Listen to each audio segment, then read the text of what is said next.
All right, and we are live, or maybe we've been live for 45 seconds now? What? I don't know.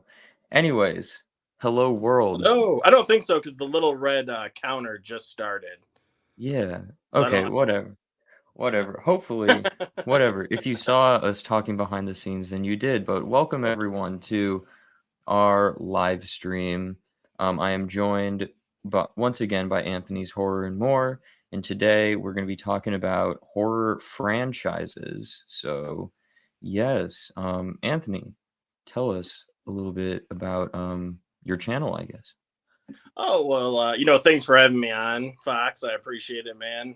It's great to be back on. We did that Black Christmas 1974 watch along the last time. That was a lot of fun. I had a blast doing that. So happy to be back. And no, my channel's pretty simple. I do a lot of physical media hauls. I do NECA figures. I unbox NECA figures. Like the Jason figures and Nightmare on Elm Street. And actually, I'll show you one that I just did. This Oh yeah, the is Spider Gremlin. the Spider Gremlin. Yep, from Gremlins 2. This thing is huge. So yeah, I love that. That thing's so cool. So yeah, just but a lot of physical media. I obviously talk about a lot of horror. Do I've done a few rankings, and I've just every week there's a new horror movie that either gets like a steel book or a 4K or a Blu-ray or something, and I usually will just go on and talk about it and discuss it and stuff.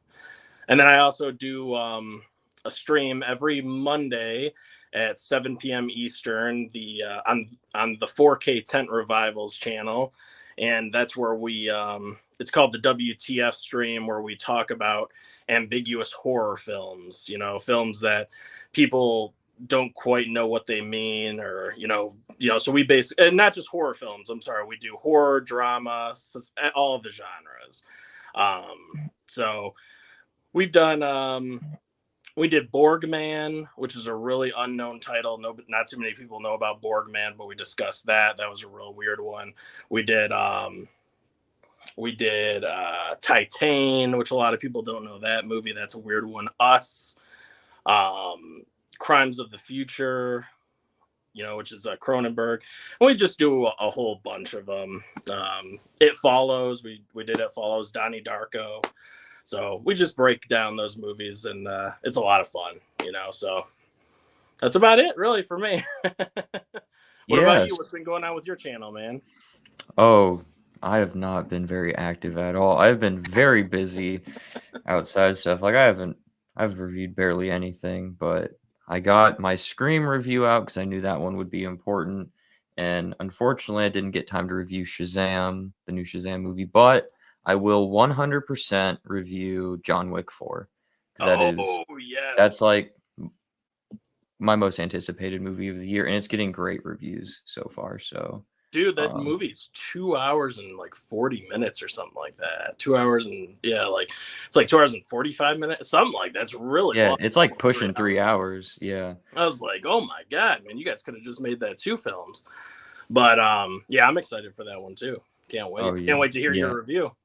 Yeah, I adore the John Wick movies, so uh, I probably didn't even need to watch a trailer for that movie. I'd be there day one. I don't care how long it is. Make it a 10-hour John Wick movie. I'll be there, right? I Right. love John Wick, but Yep. yeah. So I knew I wanted to talk about horror franchises because Scream came out just a little bit ago. Scream 6 did, Yep. and well, Scream is a horror franchise, and so I was like, I feel like Anthony would be the perfect person to do because Anthony loves horror. So It's true. he is here, and we're going to talk about horror franchises. So we're going to be given our top 5 horror franchises, each of us, and we're also going to do one honorable mention. So, guess we'll just kick it off. And Anthony, would you like to start us off with your honorable mention because you are the guest tonight? Oh, okay. We're gonna start off with the honorable mention. Let's see. Let's see here. I got a few. You know what? I got to do this one because I feel like no one ever talks about it. So we're gonna do Wolf Creek. Have you ever heard of this film? It's an No, I've heard of Wolf Creek, but I've never seen it. Never Yeah, it's an seen it. Australian horror film. Basically, there's like these three friends, and they're out in Australia, and they're traveling around, the outback and all that stuff, and um, their vehicle breaks down, and this guy comes, out of nowhere to help them, and he turns out to basically be this Australian serial killer, and he's really funny, man. It's one of those serial killers that he's got like a dark sense of humor Like a about him too. personality. Yeah, he's Yeah. got a lot of personality to him. He's very charismatic, very charming. So the people, they're like, "Oh, this guy's just trying to help us," but it's like, no, he's not going to try to help you. And yeah, there's a lot of great gore in this. There's two movies. There's this one, and then the second one. They're both great, both very gory, a lot of fun. There's also a TV series which I haven't started, but here's the first season, Wolf Creek. And there's two seasons. I believe they're working on a third now, and I believe they're also working on a third film now too. But it's just a lot of fun. I highly recommend Wolf Creek. Please go check it out. Not enough people talk about it, but they're really fun movies. So that has to be my honorable mention. Yeah. What about you, bud? I've heard of Wolf Creek, but I've never seen it. And Oh, honestly, I honestly just thought it was just one. I didn't realize that it was a franchise. yeah, You no, know? there's two of them. There's two, and there's, like I said, the series, which also takes place around like that same time too. And I believe it's an anthology series, so I think you followed like new victims each episode. So it's sounds like a lot of fun to me. Yeah, so then for my honorable mention, I'm actually gonna go with the Texas Chainsaw Massacre franchise. Ooh, good one. Yeah. Yeah. So I don't know. I've heard mixed things from most people about the Texas Chainsaw Massacre franchise, and so I was like, I don't really know if I want to watch that, right? But then there was that new one last year, and so I was like, okay, well, I want to watch this new one because well, I just like it. So I watched all of them, and I actually really enjoyed the franchise much more than I thought it was. Uh, more than I thought I would. Sorry. Yeah. Um, um, the first one's great. Second one's great. The third one is kind of whatever. The fourth one I think's terrible. The remake is actually my favorite, and I love the remake. Then the prequel to the remake is okay. The beginning. Then Yeah. yeah, the beginning. And then what comes after that? Then 3D comes after that, which Texas Chainsaw 3D is terrible. It's a terrible movie, but I can watch it and have fun with it. So Yeah. like it's just one of those that's so bad, but I just have fun with it. Alexandra Daddario. That's one reason that you can have fun Yeah. with it. Oh, there you go. Dude, do your thing, cuz. Yeah. Yeah. What's up, Holland? And then the prequel to the original Leatherface was okay, and then the new one that came out last year, just Texas Chainsaw, I thought was a good and actually was Massacre. So yeah, I enjoyed this franchise more than I thought I would. I only think the unwatchable one of the franchise is 4. Otherwise, the rest are just like, whatever, generic horror movies to some really fun, entertaining horror movies. So yeah, I really like the Texas Chainsaw Massacre. They're a blast, man. Like you said, that the new one, the TCM 2022 on Netflix, that was a hell of a fun movie. I had a blast watching that. And like you said, there was actually a massacre in the film. You actually find a massacre, with a like 9 movies into the Texas Chainsaw Massacre franchise, there's actually a massacre. Yeah. Yeah. Yeah, man. I loved it. I had a blast with that movie. I really did. I thought it was a lot of fun. Yeah. Yeah. I hope they do another one. I think they're going to. Yeah. Or at least that's what I heard. That's what I thought too. I hope they do it. Yeah, I'd be down to just have like these fun Texas Chainsaw Massacre movies on Netflix. It's not like it's like a super highbrow franchise or concept or anything like that. So yeah, I'm fine with getting more of it. Just have fun with it. Have a good time, Here, let's read some of these comments. Darren Hartley, yes, but the third Texas stinks like a toilet.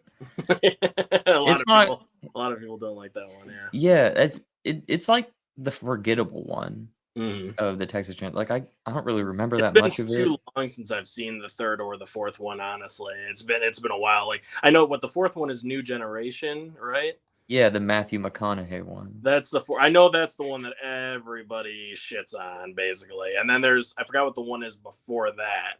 But the first two are, classics. They're very different tones, but they're both Oh, great in their yeah. own ways. Mhm. And like you said, the remake is great. New Beginning is great. I thought the 3D was a lot of fun. So there's a lot of them that are a pretty good time overall. Mhm. Yeah. Yeah. Evening from the UK. Oh, hey, Have a good nice. evening there, Darren. I really like The New Beginning. That's the prequel to the The remake. remake, right? I Yeah. like it a lot too. I'm a big fan of the New Beginning. Yeah. Yeah. Yeah, me too. I couldn't get into Leatherface 2017 either. A lot of people couldn't. Yeah, it was like Kitty Leatherface. It was like Yeah, just like a yeah, teenager Leatherface, not like this huge brooding dude bulky. with a chainsaw until like Right. the last 5 minutes. Yeah. And I've never seen The Next Generation. Well, lucky you. Lucky you. Right. Don't worry. Yeah, I don't think you're missing. Yeah. No. It actually hold up. Let me find it. Oh, do you got the Scream Factory? Yeah, No. for Next Generation. The screen thing. It's a really bad spot directly behind me, bottom shelf. But yeah, the Scream Factory for the Next Generation, the terrible Yeah. one. Yeah. I have the whole Texas Chainsaw on Blu-ray, and then here's the second one, also the Scream Factory. Yeah. This is like literally one of the most expensive Blu-rays in my collection, just because of Yeah. just like how hard it is to find it. Like, Yep. Finally, Vinegar Syndrome did another edition of it. oh, the second one? Yeah, they did like a nice box set for it. Yeah, they should. Scream Factory should start doing more of box sets like the Friday the 13th one. Like they should do more of those, but for like I don't know, Texas Chainsaw or Halloween or Nightmare on Elm Street. They should do more of those. I That's a agree. really awesome box set. I wish they would. I wish they would. Texas Chainsaw 2022 is very dumb fun. Yeah, I could agree with that. Yeah. Yeah. Yeah. So, what is your number 5 now that we're out of our honorable mentions? All right, number 5. I'm gonna have to go with the combo of The Shining and Doctor Sleep. Yes. Yep. The Shining and Yeah. Doctor Sleep, both, in my opinion, these are both like, just great movie. I would say The Shining is a masterpiece. I mean, you just can't get much better than The Shining. I love Jack Nicholson's performance in this. I love Iconic. that. Yeah, I love that it takes its time, it builds up its characters. I love the score, it's very unsettling. I love these beautiful wide shots, of the Overlook Hotel and just like this, the snow and the maze and all that stuff. There's so many beautiful shots by Kubrick in there. Just a great movie. And then the sequel, Doctor Sleep. You could watch the regular cut or the extended cut, which is an extra 30 minutes. Both of them are great. And, I don't know. I would give this, probably like a 9 out of 10, honestly. Like it's like just under The Shining. The villain is great. And it's just the new characters that they add to it. I think everybody does a really good job. And it's just, it really sticks with the story. It's a good sequel. It makes sense. And I like how it ties back to the original. They do the flashbacks and all that stuff. And when they, Yeah. spoiler, but when they eventually go back to the Overlook Hotel in the third act, it's just that music swells and you just feel like you're right back there. Yeah. So Yeah, it's, Doctor Sleep kind of it could stand on its own for like the first 2/3, It's just kind of like this horror movie with references to The Shining, but it doesn't really like lean heavy into The Shining stuff until like the third act. You know what I mean? right. No, I do. I do. Like it totally stands on its own and it's a great movie by itself. Like just Yeah. remove it from the whole Shining universe, but then when you add all the Shining stuff in, it just elevates it. Exactly. So, It it has a bit of a fantastical vibe to it. It's more because it goes more into that Shining, what you can do with the powers and everything. Yeah. So it Mhm. goes more into that, kind of fantastical like type feel, but it's great. It's a lot of fun. I mean, it works. It really does, and it's dark. It's really there's Mhm. some dark Yeah. scenes in this movie. You know what I mean? You know what I'm talking about with the kid with the Yeah, yeah, baseball. the I won't baseball spoil kid. it, but Yeah. it's brutal, man. It's really Mhm. brutal. So Yeah. The yeah, so The Shining, probably with John Carpenter's Halloween, I'd say The Shining is like the other most popular answer for greatest horror movie ever made, like you see yeah, like if you just go online and look up like greatest horror movies ever made, those are usually the two at the top of the list. absolutely. So The Shining is just like this classic horror movie, that like anything that we say about it is just gonna like it's been said before, it's just like Yeah, a beautifully ambiguous film, like just slow, like building the tension to the end when Jack just like finally snaps and goes full crazy, and just an iconic performance by Jack Nicholson. Just it's just one of the greatest horror movies ever made. And it's like it's one of those movies that every time you rewatch it, you like find something new about it, right? Like you pick up some little thing that's been in there always that you've never seen before. you're It's right. just That is part of the fun of it. Is you. yeah. It's one of those films. Kubrick is very good at putting in all these little subtle things that you don't notice. My friend Dirk from Subjective Perspective Collective, that's his channel. He is like a Shining fanatic. He loves Kubrick. He loves The Shining, and you know, he could spend an entire video, like he could spend 10 hours just trying to break down The Shining because it's one of those films that just has so much in it. Yeah, So there's like a full documentary there not doc is. yeah, yeah, just on The Shining. Yeah, no, you're So, right. There is. I it's forgot. like Room, whatever the room number is. Room. 237, right? Yeah, that's what it's called. Yep. Yep. Yeah, but, like, it's so analyzed, The Shining, it's awesome. It is. And then Doctor Sleep, right? It's like one of those rare cases where you do a sequel to a movie, like, 40 years later, and it's actually good, and, because we get, like, all these legacy sequels to random movies, right? Like on streaming, like, "Hey, we have this property, let's make a sequel 20 years later," or something, and it's just not very good, you know? But, Right. like but with Doctor Sleep, it was like, not only are you doing that, you're following one of the greatest horror movies ever made, Yes. and you're making a sequel to a Stanley Kubrick film, like, that is, like, the hardest task ever. You are going to mess it up, and they didn't mess it up, and they made a movie that was amazing. So And you can't even bring back Jack Nicholson because he's just so old and he doesn't look like Jack really as much anymore and stuff. So not when they do those like flashbacks and when they go to the overlook, you know what I mean? That whole scene, mhm. I thought that was gonna kind of screw it up having like a different actor portray, Jack Nicholson's, performance and everything, but um it didn't throw me out of it too much. It was a little weird, but it was still the actor still did a really good job, and it was just a good scene. It was a good moment between the two of them, between Same like with, father and son. yeah, same with the recasting of, um, Mother uh, the mother and, and the kid. the Yeah, all of them got recasted right for the yeah, flashback. but no, I can't remember the guy's name, but, like, chef guy, the cook from The Shining, right? Mhm. The one who gets, like, hit with the axe, like, his Oh recasting yeah, was yeah. also really good. I don't remember his name, though. Oh, you're right. Yeah, that guy. God, whoever they got for that was perfect. Yeah, isn't Yeah. it wasn't his son or anything, was it? I I don't don't know if that know. was like an I'll actually look like it a I'll look it up real fast. I wasn't sure. For some reason, I thought maybe I read that that was like his son or something, but I could be wrong. But he does look a lot like him. I thought the casting for him was good Dick too. Halloran. Dick Halloran. That's his name. The character's name. Right. Yeah, and then Um. I don't know. Yeah, because that guy who they got to play him in the Oh no, it's not his son. It was so just the another. original guy was Scat was what's his name? Scatman Crothers, and then the guy who replaced him was Carl Lumbry. Carl Lumbry. Okay. Well, Yeah. they just did a good job with the casting on that Yeah, spot.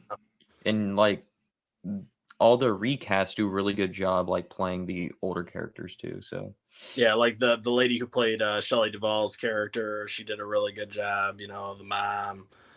Yeah, it was just good casting. Really solid. yeah, really, really good duology. Mhm. Let's do some comments real fast. Yeah. Have you seen the longer cut of Doctor Sleep? I have not personally. The theatrical was pretty solid. I'm not sure if I've seen the theatrical cut. I believe I own the theatrical. I mean the director's cut. Sorry. Um, I'm not sure if I've seen the director's cut, but I'm pretty sure I own it. Yeah, But I have seen it. It's worth it. It's worth it for the extra 30 minutes. It actually doesn't feel that much longer because it's such a good movie that it kind of just flows naturally. But both cuts are solid. You know, I understand because the extended cut I think is like 3 hours long. So I know most people don't want to sit there for 3 hours. yeah, which cut would you say is better if you have any preference?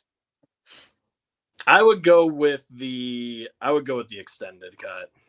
Okay. I like the extended cut. Yeah, I think it's good. I think it's really solid. I I'm honestly not sure if I've seen Doctor Sleep since theaters, but it is still great. So maybe next time I watch it, I'll watch the extended cut. Yeah, mine as The well. Sh- the Shining TV series wasn't too bad for a spin-off. Kubrick was definitely a true artist. He could paint his camera. I've actually watched the Shining TV miniseries from the 90s, I believe, right? I think it was in the 90s. It was the 90s Um, miniseries. Yeah. yeah, and it's definitely I've never read The Shining, but from what I understand, the TV miniseries is way more close to the book and like didn't change the ending or anything. True. Because I Yeah. know the movie changed some stuff and so Stephen King like doesn't like the Shining movie apparently, but he likes the miniseries, I believe, because it's truer to the book or whatever. Yeah. Um, Stephen King hates the movie because you know they changed his ending and they changed a good amount of the story around or whatever from his book or whatever. So yeah, Stephen King's not a fan of Kubrick's film, but whatever, yeah. it's still great. I mean, it is what it is, you know. Mhm. Then Kubrick was definitely a true artist. Yeah, he's uh, just hailed as one of the greatest directors of all time for a reason, right? Yes. The 4K tent revival. Hey, Hey, what's up, Brad, what's guys? up, man? What is up, 4K tent revival? Wait, what'd you say his name was? Oh, his real name's Brad. Yeah, Hello, that's hello, Brad. my but. You know how I was talking about the WTF stream that we do every Monday. Yeah, yeah, Yep. It, on his he's channel. he's the host. Yeah. Yeah. So yeah. Oh, he said the name. Scatman Crothers. Yeah. Scatman Carruthers. Yeah, Oh, and that's a then hard name to forget. yeah, When you say then it out loud, it's like, oh man. yeah. Cool. Yes. Awesome pick. Awesome pick. I, Thanks. I I had that in my rough draft list. If I'm being honest, I did have that in my rough draft because Okay. it's a it's a solid duology, really solid double feature there. So what's your number 5? My number 5 is gonna be Terrifier 1 and 2. Yeah, Oh, nice yeah, one, man. That's a cool one. Okay. yeah. I I I love the first Terrifier. I love the second one too. It's Yeah. just it's just I don't know. It kind of just came out of the blue for me, right? Like I just was one day as like scrolling through Amazon Prime or something and somehow came across Terrifier. I'm like, what is this? This clown movie? I'm like, okay, I'll check this out. Just like, I don't know what the hell this is. And I was like, oh my God, what did I walk into? This is just insane. And so, yeah, I've loved that the first Terrifier ever since I first watched it. And then been like patiently awaiting a second one since they like ever announced and whatever. And I actually went to a horror convention in 2021, I believe. Yeah, I think it was 2021. I don't remember. Um, but Damien Leone, the director of Terrifier 1 and 2, and David Howard Thornton were there. and so I got to like meet them and whatever, and they did like a panel for Terrifier, and they like for the first time ever showed footage of Terrifier 2, and it's like the scene where they're in the store and like she's trying to like pay for stuff and Art's like messing with the glasses and stuff. They like showed that. It was like it was just so much fun to be there and just like hear all this behind the scenes stuff. And they're like, oh yeah, Arcus used like a flamethrower in this new one, and just like, oh my god, this would be awesome. And then finally it was like Terrifier 2 is gonna come out. And there was one showing in one theater, like anywhere in my area. And so it was probably like one of my favorite theater experiences last year because I just like randomly texted my dad one night. I was like, hey, do you want to go see this movie Terrifier 2? And before you answer, I know you haven't seen the first one. Good. I don't want you to see the first one. I don't want you to know anything. Just do you want to go see the second one with me? And he was like, sure. Is that movie with that clown you met? And I'm like, yes. And so he like never saw a trailer. I think he saw the poster for the movie the first time as we're walking into the theater. And it's like he just had no idea what he was walking into to just see like this ultra low budget gore fest of a horror movie, and he thought it was so much fun. It was just so much fun sitting there getting to like see him realize what he got himself into. And then he like watched the first one a few days later. So yeah, when the third one comes out, we're gonna go see the third one together. But yeah, I just have a blast with it. I think Art's a great horror villain. I just love these two movies. Dude, your dad sounds like a really cool guy if he's willing to go see Terrifier 2, man. Because that, I'll tell you right, if he's willing to see that, he's willing to see any horror movie. Because when it comes to like blood and guts and violence and stuff, that's probably about as gruesome as it's gonna get. You can't get more gruesome than that. It's unrated, so they don't have to abide by the MPAA or anything. They can do whatever the hell they want, so go crazy. Hey, speaking of my dad, there he is. T2 was amazing. Oh, what's up, Craig? Mr. Nerve. T2 as in Terminator 2? Yeah. Both. No. Any T2 is awesome. But yeah, so what do you think about the Terrifier movies? I love them, man. I didn't get a chance to go see Terrifier 2 in theaters, but I bought it when it came out. I've got the Cinedigm release back there, and it was great. I had a blast watching it. I love the score of it. It's very 80s synth kind of a score, There's some Halloween vibes in there. I love the Halloween setting. It does. It feels like they really make it feel like Halloween, because they've got the party, everybody's dressed up, and it's that music's playing in the background, and it's 2.5 hours, but I think it goes by pretty fast. Yeah, I'm just like it's like we were talking about earlier with John Wick, where some people are like pushing 3 hours. John Wick, is that gonna be good? And like the same thing when Terrifier 2, and it's like it's a 2.5 hour movie, Terrifier movie. Like people like worried about that. I was like, I don't care. I'll sit down and not complain about this. Like I'll have a blast for 2.5 hours because I know exactly what I'm getting myself into, and I'm fine. The only character that annoyed the piss out of me is the mother. The mother grew crazy. I was so happy when Art finally killed her. I was like, thank God. I laughed so hard in the theater. Like, I busted out laughing when she just like wipes away. Art smiles and just blows her head off with a shotgun. Yeah. And then to like top it all off, just like shoving the mashed potatoes in her face. Art's just like, he's so like sick and twisted, but it just goes to like a comedic degree with some of the things he does. That dark comedy. Yeah, like literally the gore in this movie it goes so far that it's funny at points, if that makes, in like a weird dark way. I like it too when that scene you were talking about where he's putting on the glasses, but when he like takes his garbage bag and like throws it on the counter, and the convenience store clerk guy's just behind the counter and he's like, what's going on? And then Art just keeps taking different weapons out and just like setting them and just keeps setting them on the table, and the guy's like, hey, what the hell are you doing, man? And then one of the weapons, it's just like a beer bottle. It's not even like a weapon, and then he breaks the beer bottle and shoves it in the guy's eye. I'm like, oh my God, man, it's so brutal. It's so brutal. But I just Art love that. You're is right. There's so much good crazy. like dark comedy in it. Like it cracks me up. Yeah, yeah. That it, The little I girl can't did a wait for good job Terrifier too. 3. Oh yeah, yeah. The Like little the girl that's yeah, like yeah. Okay, yeah, the little yeah, demon girl or whatever she's supposed to be. yeah. I thought Whatever she was that is. actually pretty. She was pretty good. I was Mm-hmm. worried that she might be annoying. So I'm like, oh god, Art the Clown doesn't need a sidekick. Sorry, Mm-hmm. but she actually wasn't too bad. Yeah, I thought she was all right. She's pretty funny. With her crazy ass like the pigtails or whatever. pigtails. Yeah, Yeah, yeah. But also Terrifier 2 with the badass final girl Sienna. Damn, she was awesome in that. She was. She was cool, man. She was really cool, especially the outfit she had on, stuff at the end too. Yeah, like the warrior and then like the magic sword The or whatever. sword, Like, yeah. yeah, It really it went into like goes. a mystical kind of area there too. They definitely Yeah, it added. just goes. It just goes for it. It goes for it. Yeah, Yeah, man. so can't wait for Terrifier 3. I will be there day one, 100%. Yeah. Darren, no opinion as I'm a virgin still to this franchise, but definitely like the retro vibe it has on Terrifier 1 and 2.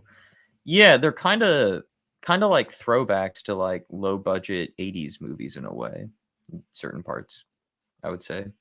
Yeah. Yeah. They I definitely have hope that feel to them. mhm. I hope everyone enjoys the end of Terrifier 2. Trying to remember the end. I only saw the Terrifier 2 once in theaters. Well, the ending, I don't know how yeah, it ends. when she's like, he's like, remember he's like biting on her brother's foot and he's like trying to cut his foot. I remember when Oh yeah, and then she just like decapitates him, right? and then she comes up and yeah, then yeah, Oh it's yeah, a like pretty out epic. of the pit, right? Yeah, it's a pretty epic fight Okay, because yeah, like yeah. Art's like torturing her brother. He's like trying to. It almost looks like he's trying to eat him, basically. And he's messing with Mm-hmm. them. And then right, she comes up out of the water, out of that tank thing she was in, and yeah, she's got the sword, and yeah, they've got a nice fight at the end there. It was pretty badass. And then the very ending. Remember that chick is in the psych ward. Yeah, and then she like gives birth to Art's head, Yeah, it right? was And it's really like the cool. chick from the first one. Yeah. Yeah. That was like my only problem with Terrifier 2 is that it, like raised more questions than things that it answered. So Yeah. like that's my one hope for Terrifier 3 is that they answer a lot of the questions they raised in Terrifier 2. It was batshit crazy. It really was. But Yeah. I liked it because it was something different. Heroic Waffles. Hey everyone. Hello, Oh, hey, Heroic Heroic Waffles. Waffle. What's going on, dude? All right. What is your number 4? Ooh, number 4. I'm gonna have to go with the Evil Dead franchise. Evil Dead 1 and 2, Army of Darkness. Oh, is that the 4K Steelbook? Yeah. And of course, the Evil Dead. Remake. Yep. This was pretty good. This is the 2013 one. Yeah, great franchise. They're all a lot of fun. They're all very different too. I mean, if you look at The Evil Dead, that's like, old school horror film, go to the cabin, bad stuff starts happening, very traditional style horror, and a lot of fun. I liked it. Some really cool, you get those zoom in shots, those really quick zoom in shots that Raimi like made his Yeah, own. did with like going through the house or whatever, like at the end there. Yeah, the smash zooms or something like that, I think is what they're called. That really quick, yeah, when they're going through the woods and all that stuff. And then you got Evil Dead 2, which is great. Same kind of concept, but it puts a little bit more of a zany touch on it, a little bit more comedy, over the top gore, blood, all that kind of stuff. And then of course you have the Necronomicon, the book, which is really creepy too. And then you got Army of Darkness, which takes it even more. Now we're just full on comedy mode. Yeah, It's it's still not even comedy. really horror that much. Yeah. It's mostly the slapstick. It's yeah, but it's good. I mean, I think it's really fun. I love Hmm. Ash. Bruce Campbell's great. I have a blast watching these movies, and this is fun. And you still get a good amount of um, you get some good action and stuff at the end. At the castle during the third act where they're fighting. He's fighting all those demons and skeletons and stuff off. I think that's cool. And when he's fighting all the little ashes. Remember the little Oh ashes? yeah, yeah. When they're in like that windmill thing, right? Yeah, and one of them jumps in his mouth, and then he splits into two ashes, and one of them becomes evil Ash, and then there's good Ash. Like that stuff's just great, man. That's some good horror in there. And then Evil Dead, man. The newest one here. I thought it was awesome. I mean, this goes back to being a way darker film with like little tiny bits of comedy, but mostly this is just a straight up horror film, and it's brutal, very bloody. I like the idea of like, well, he's trying to get his sister help because she's a recovering heroin addict. So they're taking her out to this cabin in the woods out in the middle of nowhere where she can't get away. She can't go find drugs. She can't do anything. And they're just going to make her detox, basically. So I like that idea. That's a good concept to get them out there to the cabin. And then, Yeah, of course, and Matt. also Yeah, it's sorry. also a good way to like because she's the one that like starts seeing all the demons and stuff, and they don't Right. believe her because like, oh no, you're just going through withdrawals, and they like don't Exactly, believe her. exactly. It's So it like all that. blends together Yeah. perfectly, right? Yeah, so it's Hmm. brilliant, man. Really, really good. I can't wait for the newest film. I'm excited to see it, Evil Dead Rise. It looks good. The trailers look good. So hopefully it will That's continue to be an awesome franchise. Oh, yeah, and then you have the TV show too, Ash versus the Evil Dead, which is also fun. It's also kind of goes back to more of the comedy horror type style, but it's a fun series. So can't go yeah. wrong. What do you think of Evil Dead?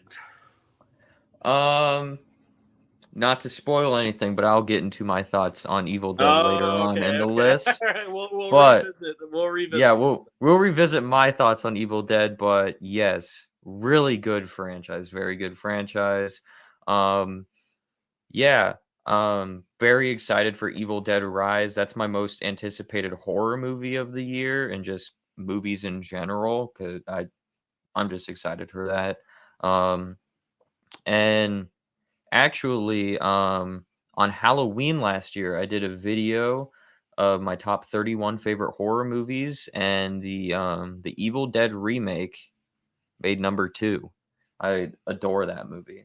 That's That's my right. favorite movie in the franchise. I love that movie. Yep. Me too, man. Solid. And I know a lot of people went into that like, no Bruce Campbell, no whatever. This movie's probably gonna suck. And then I think that movie ended up surprising a lot of people. I really do. Now, some people, it's interesting because you're calling it a remake, but I've also heard that it's technically a sequel, that it's in the same universe as Ash and all that. Now, maybe I'm not. I don't know. I've heard that before, but I've heard that too, cause like I like the beginning when they're like arriving to the cabin, and like I think her name's Mia. The character's name's Mia. When she's sitting like behind the cabin, it's like the same car that right, she's the sitting car's on. there. The car's there. Yeah, that's Yeah. right. Yep. So I think it is in the same world. It's kind of like maybe a soft reboot in a way, but I yeah, think it is like a soft still. reboot. I think it's still in that same world Ash is a part of and everything. So we'll see. Yeah. Maybe Evil Dead Rise will answer some of We'll these like questions. bridge the gap or something. Yeah, yeah. Yeah, Hopefully. I'm very curious to see how Evil Dead Rise plays into the whole franchise, like where it falls and everything, and like I'm curious to see that. Me too. And honestly, before I ever watched Terrifier, I would say that the Evil Dead remake is probably one of, if not the goriest movie I'd ever seen. 'Cause Dude, it's really gory for an it's like R-rated movie too. You'd yeah. almost think it's NC-17 because it's Yeah, pretty it's brutal. it's really gory, it's really good gore, and it's, like, uncomfortable gore too, Right. which, I don't get very uncomfortable with gore in movies very much, but something about that Evil Dead remake, it's like, "Oh, I don't wanna watch this, but it's so good that I wanna keep watching it." It's one of Dude, the when few you movies that does that. when she breaks the mirror and just starts like carving her face and all that stuff, and she's like, "Oh my god, man!" The one scene that gets me is like kind of towards the end where Mia's crawling through the like the wall in the cabin, and then like the machete keeps sticking into the Oh wall, and it like yeah, and it like cuts her knee. I'm like, just thinking about that hurts. that's brutal, man. It's brutal. Yeah, the beginning of the movie really made me think of the Evil Dead, though, when like the girl is Oh, the tied cold open. post and they set her on fire and she's like, your daughter was a slut, da, da, da, da, da. And she Yeah, starts like swearing and going off yeah. like crazy or whatever. I'm like, that is Evil Dead. That's Hmm. perfect right there. So it still had those feels. It really did. It just took it way darker, but it still had those feels to it. Yeah. Yeah. So what about you, man? What's your number All 4? right. My number 4 is going to be the Halloween franchise. Yes. Can't go wrong. Mm-hmm. Yeah. So, I have a very controversial opinion about the Halloween franchise, and that's that the original is my second favorite of the franchise, and my favorite Halloween movie is Halloween 2018. Um, I mean, most people have the first John Carpenter's Halloween at the top, but just something about Halloween 2018 for me personally is more rewatchable and the one I just gravitate towards more. It's just one of those oddly enough like comfort movies for me. Like it just is. Like if I'm in the mood for a horror movie, don't really know what I want to watch, or maybe I just had like a bad day or something. A lot of times I just seem to grab Halloween 2018 and throw it in. It's just kind of a comfort movie for me, 2018. But yeah, so I love 2018. Obviously love the original John Carpenter's Halloween. Um I really like Halloween 3 for what it is. It, it's just it's unfortunate that's part of the franchise. If it was just its own thing, I feel like it'd get a lot more love. Really like Halloween 4. That's a really good one.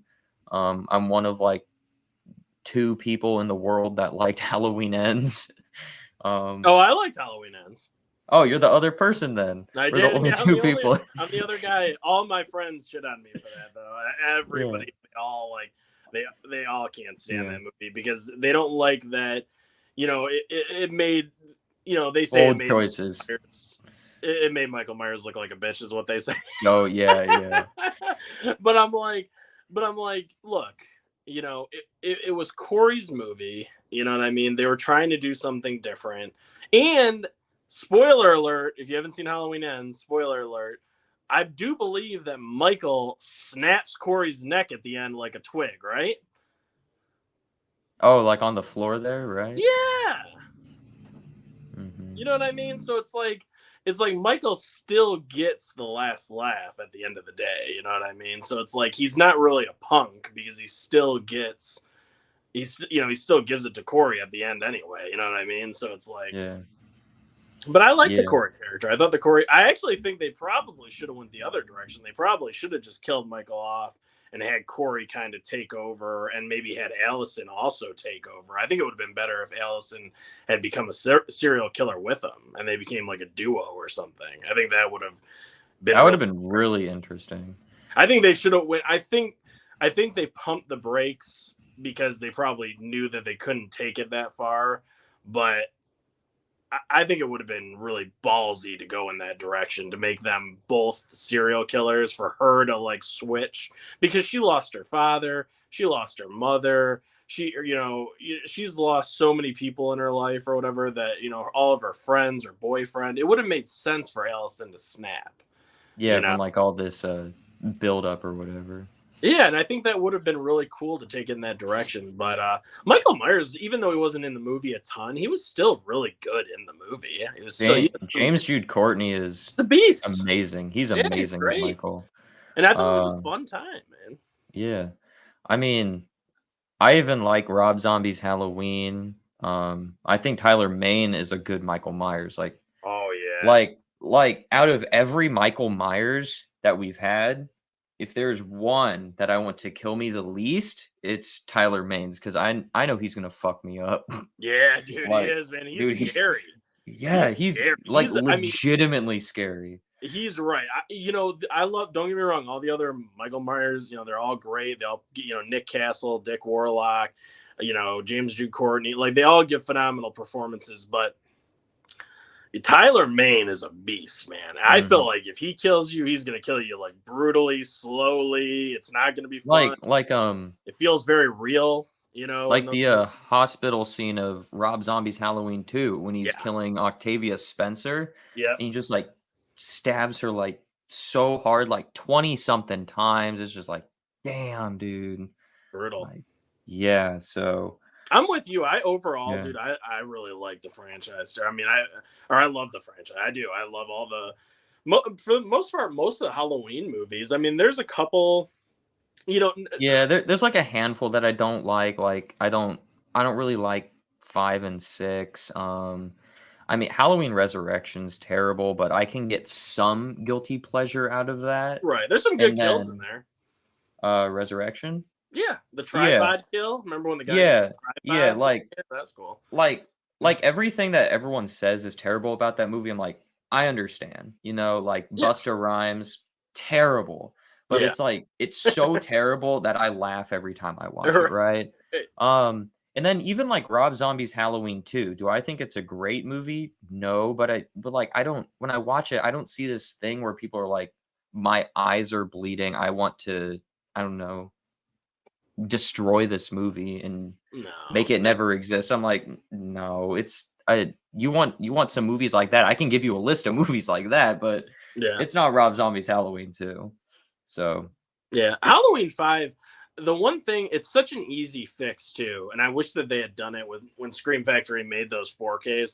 If they had just gone in and edited out the goofy cop music that plays when the bumbling yeah, they're like cops walking like the whoopee cushions, whatever. yeah, the clown music that comes out. I'm like, dude, just edit that out. Just take it out. I mean, because it's too goofy and it takes me out of the movie every time. When you get that whistle and the zoop, and all that when the cops Yeah, come up. it's just like what? But other And than that, Tina in Halloween 5 is annoying as hell. just yeah, they should have left Rachel alive, and they killed her in a stupid ass way. She gets stabbed in the shoulder blade. I'm like, what? Originally, I guess they wanted to. They were gonna stab her down the throat. Michael was gonna take his butcher's knife and stab it down her throat, but the actress said she didn't feel comfortable with her character dying that way, so they did that lame ass knife to the shoulder kill. It was so stupid. I'm like, don't you want your character to go out like a badass? You know what I mean? Like that's Yeah. what I would have told her. Like, come on. Yeah. Like if And I'm then in a 6, horror movie, I want like the gnarliest give kill me the ever. I just don't brutal want to get death. like stabbed Yeah, and like I want like yeah, I want art kills, right? exactly. Give me the most brutal death. Mhm. And then I like the Curse of Michael Myers. I actually do. I like the theatrical cut better than Producers. the director's cut. Yeah, I prefer haven't seen the producer's cut. or the I haven't producer's seen cut. it. Yeah. Yeah. The producer's cut. The problem with the producer's cut is it cuts out a lot of the good gore that's in the film. Like when the father dies and his head explodes, he puts him up Yeah. against that circuit thing, the circuit board, and Yeah. then puts his Yeah. head up into where the light bulb is into that socket, and it's like his head just explodes. They cut that out.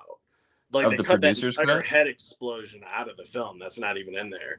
And then the other scene towards the end of the movie where Michael slams the guy's head into the bars, into that like Oh, like in the hospital, right? you remember when the lights are red and Yeah, and everything, they're like running through the tunnel or then there's hallways. that one random scientist that Michael Myers, he just shoves his head like through the bars, basically.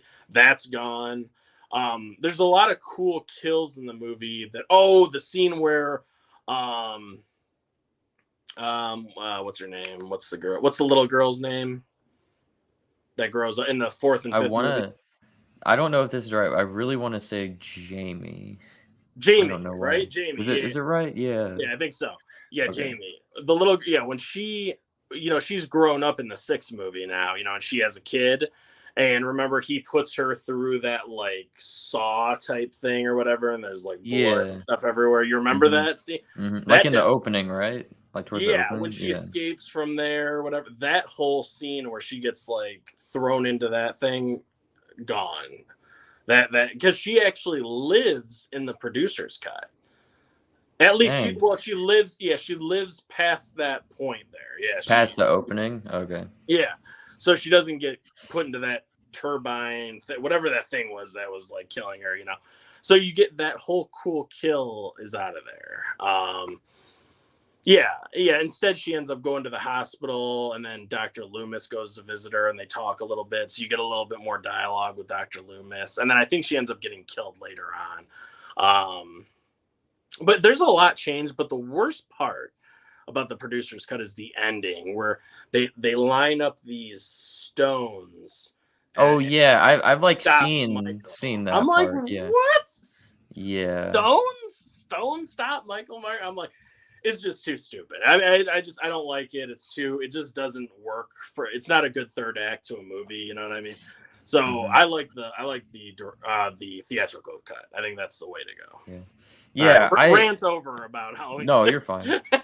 No, I was actually at Half Price Books like a week ago, and I was like, oh, they have the producer's cut of Halloween 6. So I was gonna pick it up, and I like pulled it out of the shelf because I could like see it on the binding. I pulled it out, and it said there was a sticker on it that said includes theatrical cut.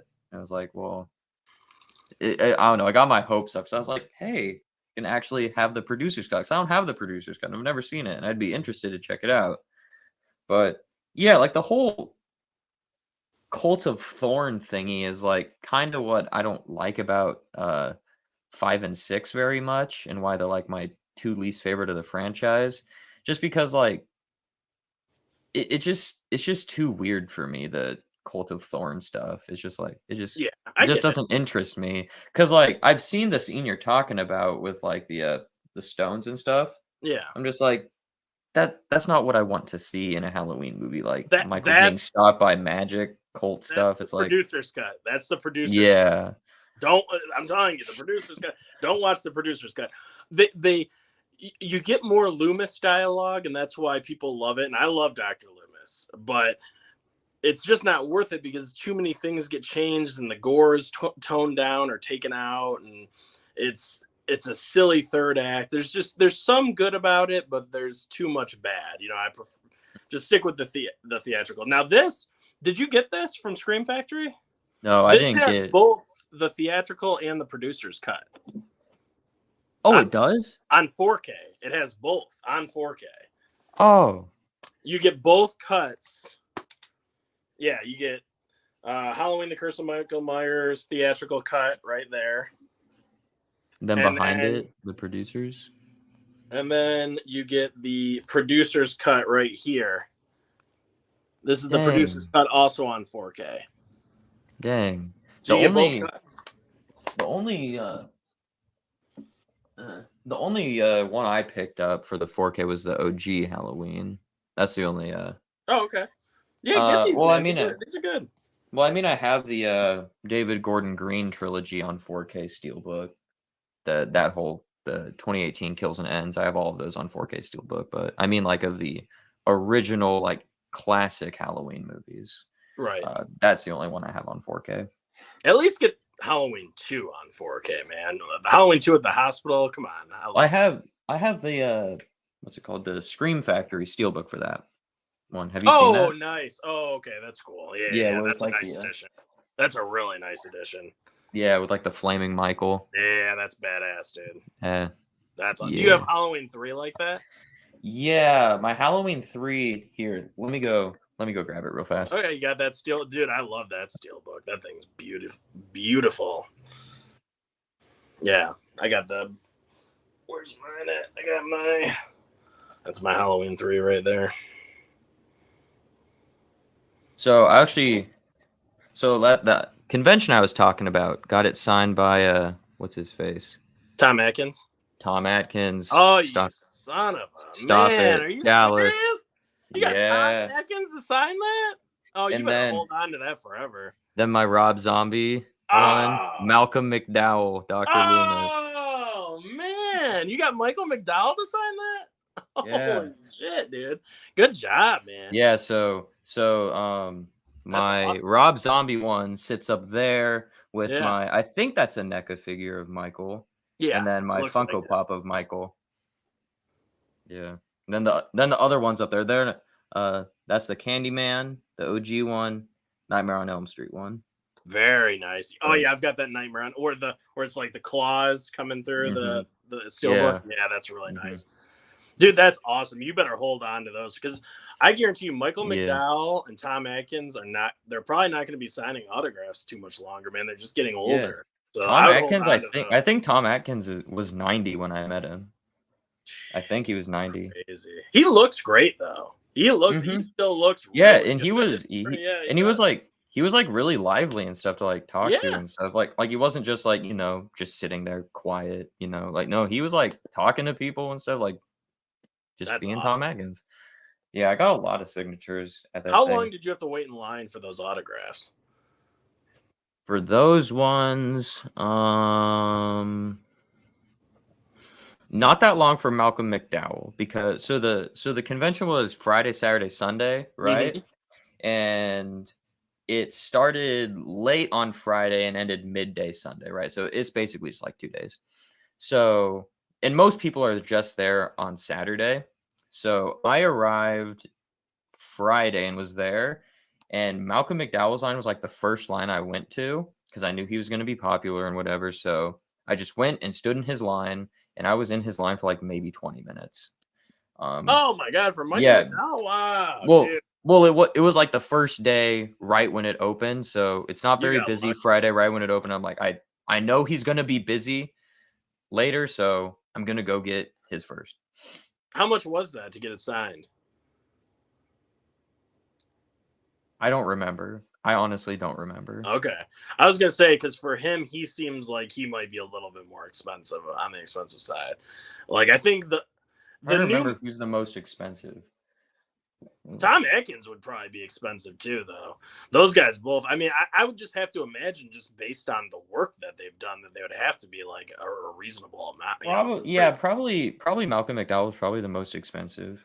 yeah, I'd Honestly. imagine they would both have to be, yeah, definitely up there a bit. I mean, nothing crazy, crazy, but I would imagine more than 60. 60 and up would probably have to be because it seems like the new starting now is like 60 and then up because it's Yeah, honestly, I think like the lowest for any signature is like $20 or something. and they have to be like Yeah. real like C level actors, B level a lot of times. It seems like Yeah. if they're known at all, they're pretty up there now. Those It's getting more and more expensive to get autographs. But yeah, after here, remind me after the stream, but I'll show you all the stuff I have signed after the stream if we have Oh time sure, afterwards. absolutely, yeah, man. I'd After love to or see I it. can just do that on stream honestly after we're done with our list. Sounds We'll do good. that. Yeah, Yeah. no, I think people would like to see that. It's awesome. Yeah. It's awesome. Yeah. All right. So, do you have any more thoughts on the Halloween franchise? God, there's so many of them. Yeah, I love. Let's see. We talked about 1 and 2 and 3 and 4 is fantastic. I love 4. When they introduced Jamie, I think it's great. Jamie and Rachel and the Oh, fourth. the ending of 4 is really good. Oh Where yeah, it's like, yeah, just like the ending, like Loomis on the stairs, just like, no, no. Really yeah. good ending. Really good ending. Yes, that haunted me as a kid. I remember that ending. Like 4 and 5 were the two that I grew up watching the most as a kid, and that ending really stuck with me. Because when you're a kid and you're watching that, you're like, "Holy shit! Like what? Like the little girl's gonna be the killer now?" I don't know. That was creepy. And then it went to 5, and then she wasn't. But if they had made her the killer, that would have been really creepy. Actually, you know Yeah. what I mean? Like That'd have been like you really could like there's a really easy way to make Halloween 5 really good and a really yes, solid sequel. To yes. Halloween 4, they just didn't do it. No. And then we talked about Resurrection. H2O. What do you think about H2O? Oh, H2O.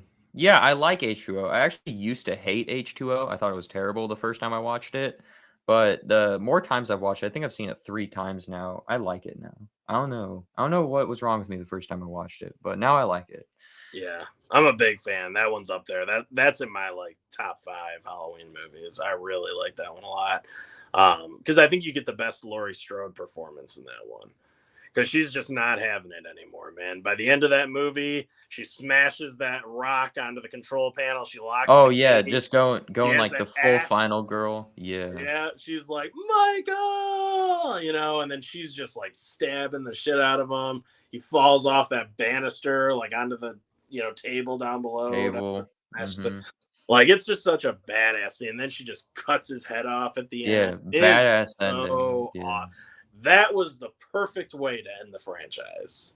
And then resurrection No, and then happens. we pretend like resurrection doesn't exist. That's just the way the franchise ended. Yeah. And then Um, Halloween 2018, I'm right there with you. I got chills watching that in theaters because that music, when that score swells up, remember when she finds her friend dead and his chin's through the plank oh on the thing, yes. and the music starts to That is an swell up. awesome music cue. Dude, I had chills going through my You body. know, Watch that for the so do you so that like specific score, like the sound where it's like the yeah, sound like in that score?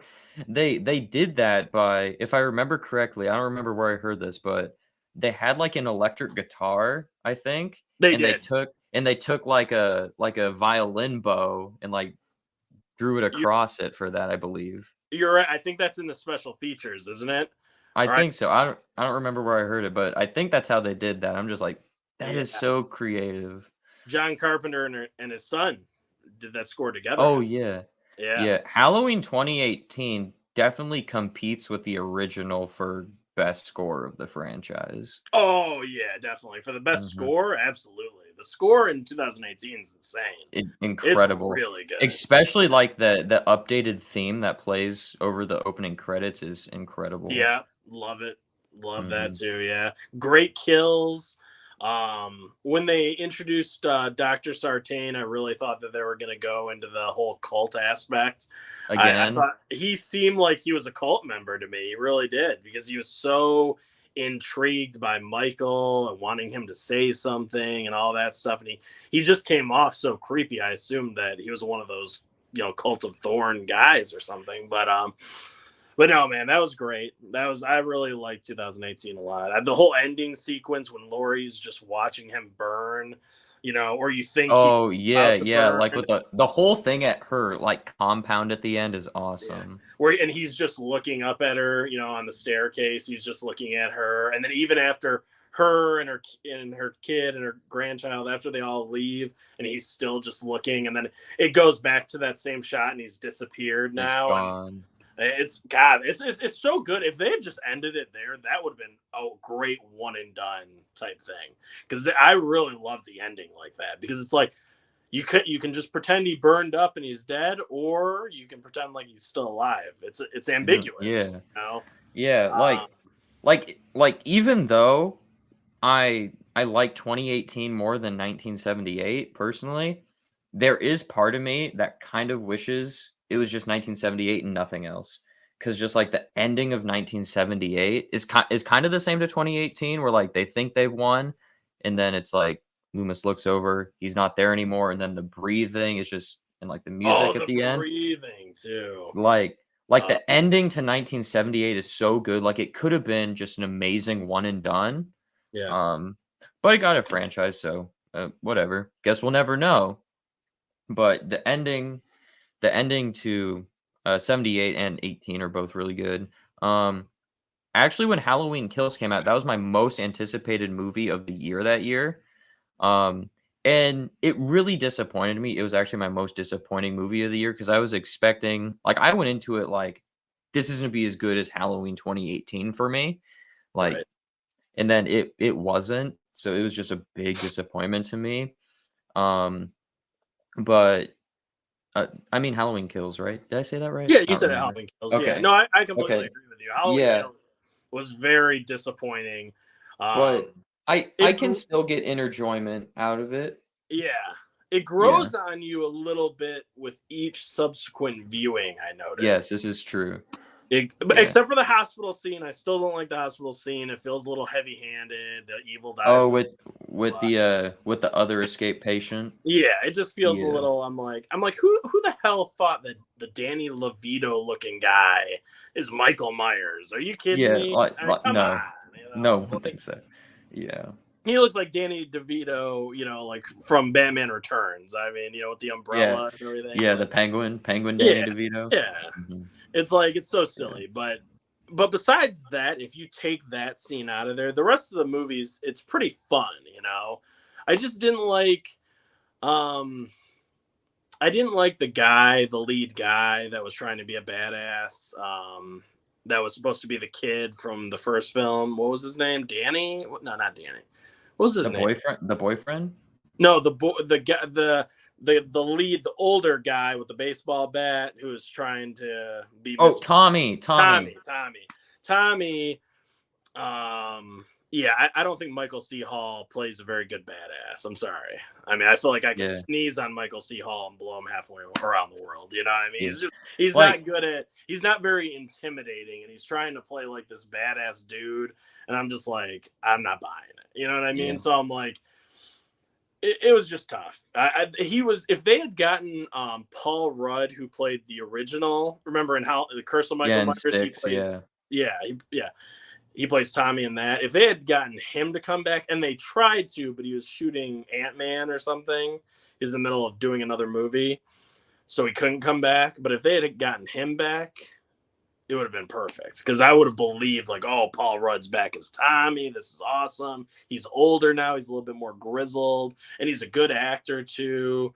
Not that Michael C. Hall isn't, but I think Paul Rudd would have brought some more, to the role. The role, He's yeah. already played it. He's already played Tommy before and everything. So that was such a missed opportunity. It's too bad.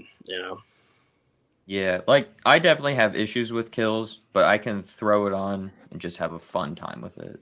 So, Yeah. And then we already Yeah. talked about ends. We covered ends. So I think I that's got another question for you about ends.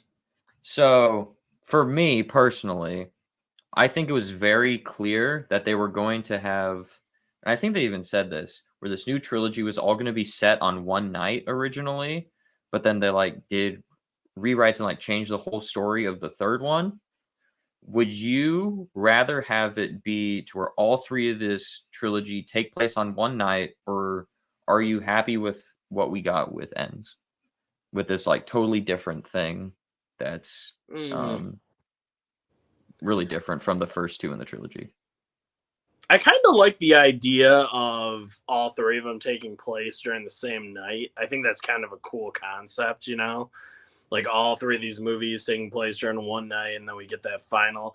Because the one ends is it's kind of like Halloween 3 Season of the Witch, where it's it feels like it's just such a departure from the first two films, from 2018 and Kills.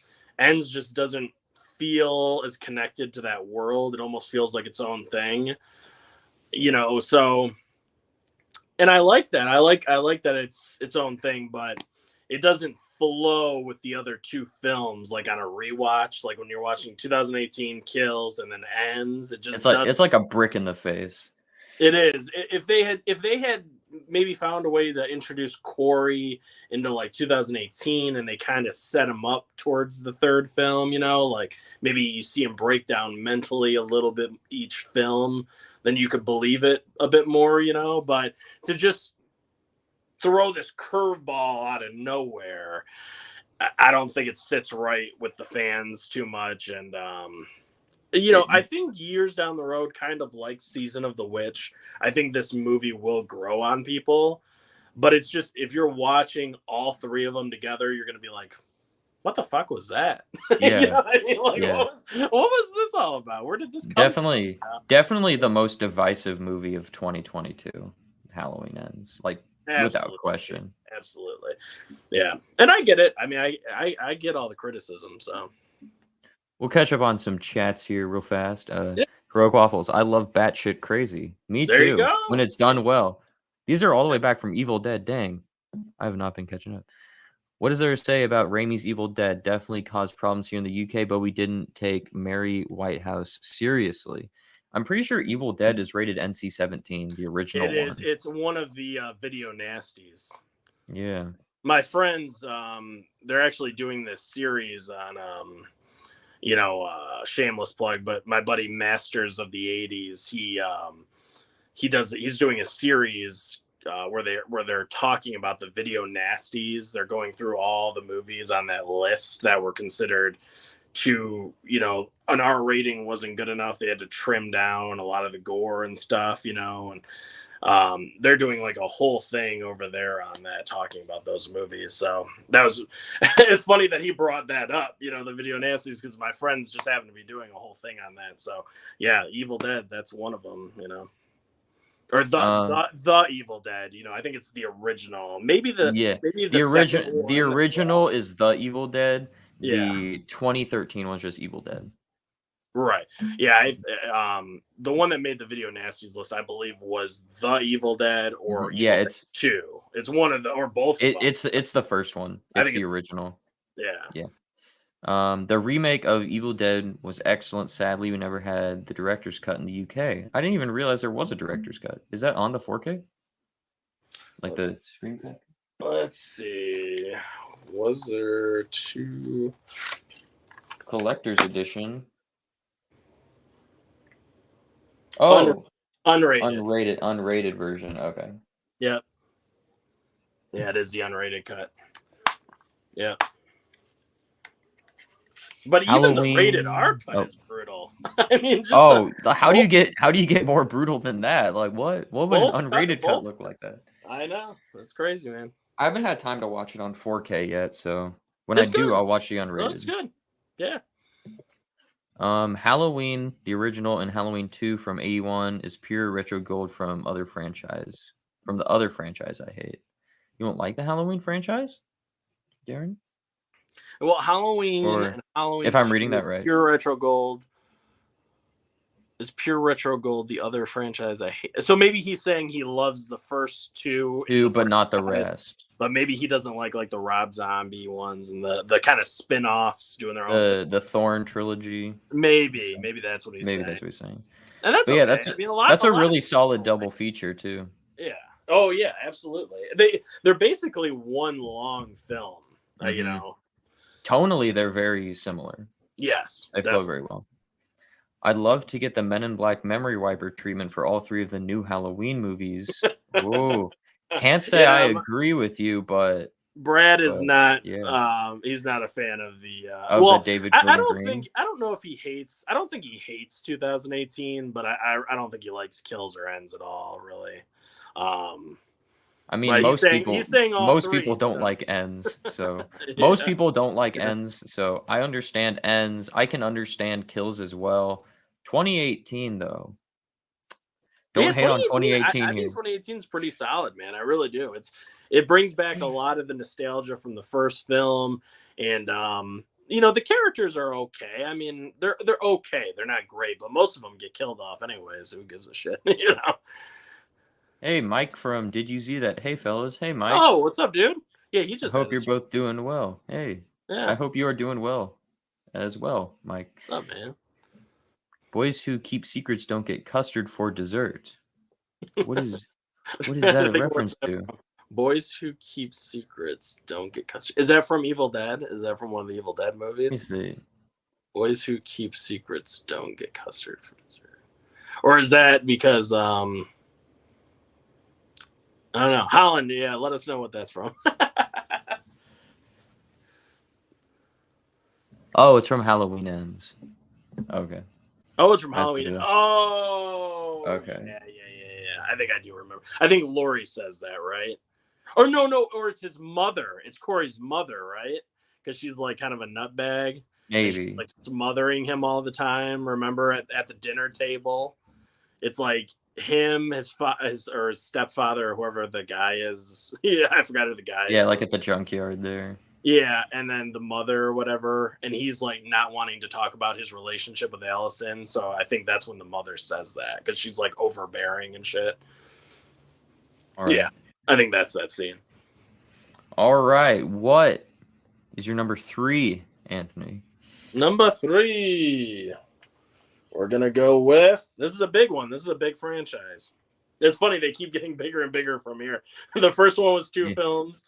The next one was 4 films, about to be 5.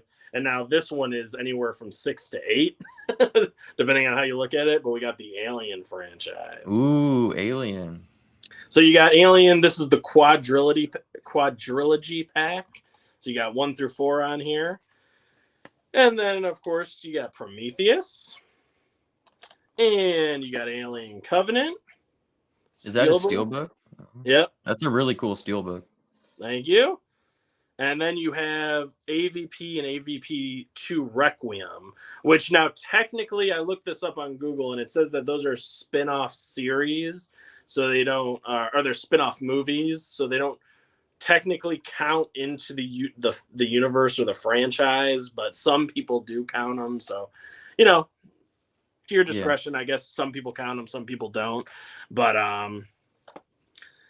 yeah, man, I love the Alien films.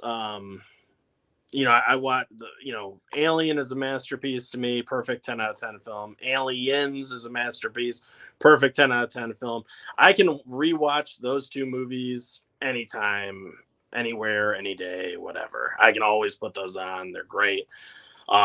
Alien 3, I think is really good. I think it's a very underrated film. I think a lot of people shit on it. You want to watch the assembly cut, in my opinion. It's a half hour longer than the original cut.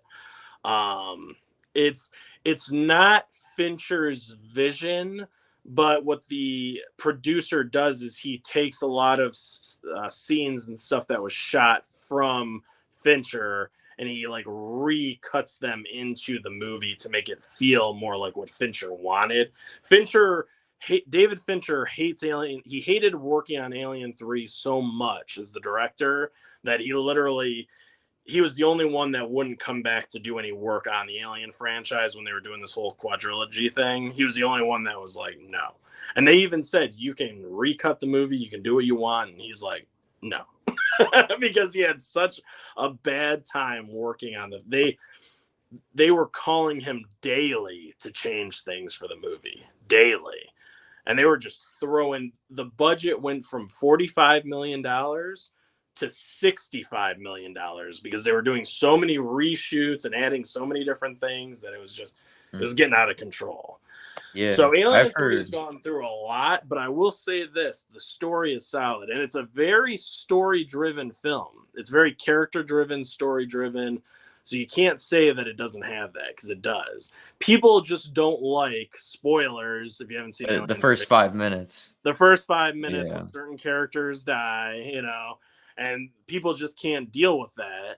And it pisses them off for the whole rest of the movie. But the movie itself is actually really good when you watch it, I'm telling you. And just try the assembly cut.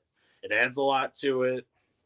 Then you have Alien Resurrection, which is 200 years in the future. Ripley's obviously dead and gone by this time, but what they've done is they've cloned her DNA.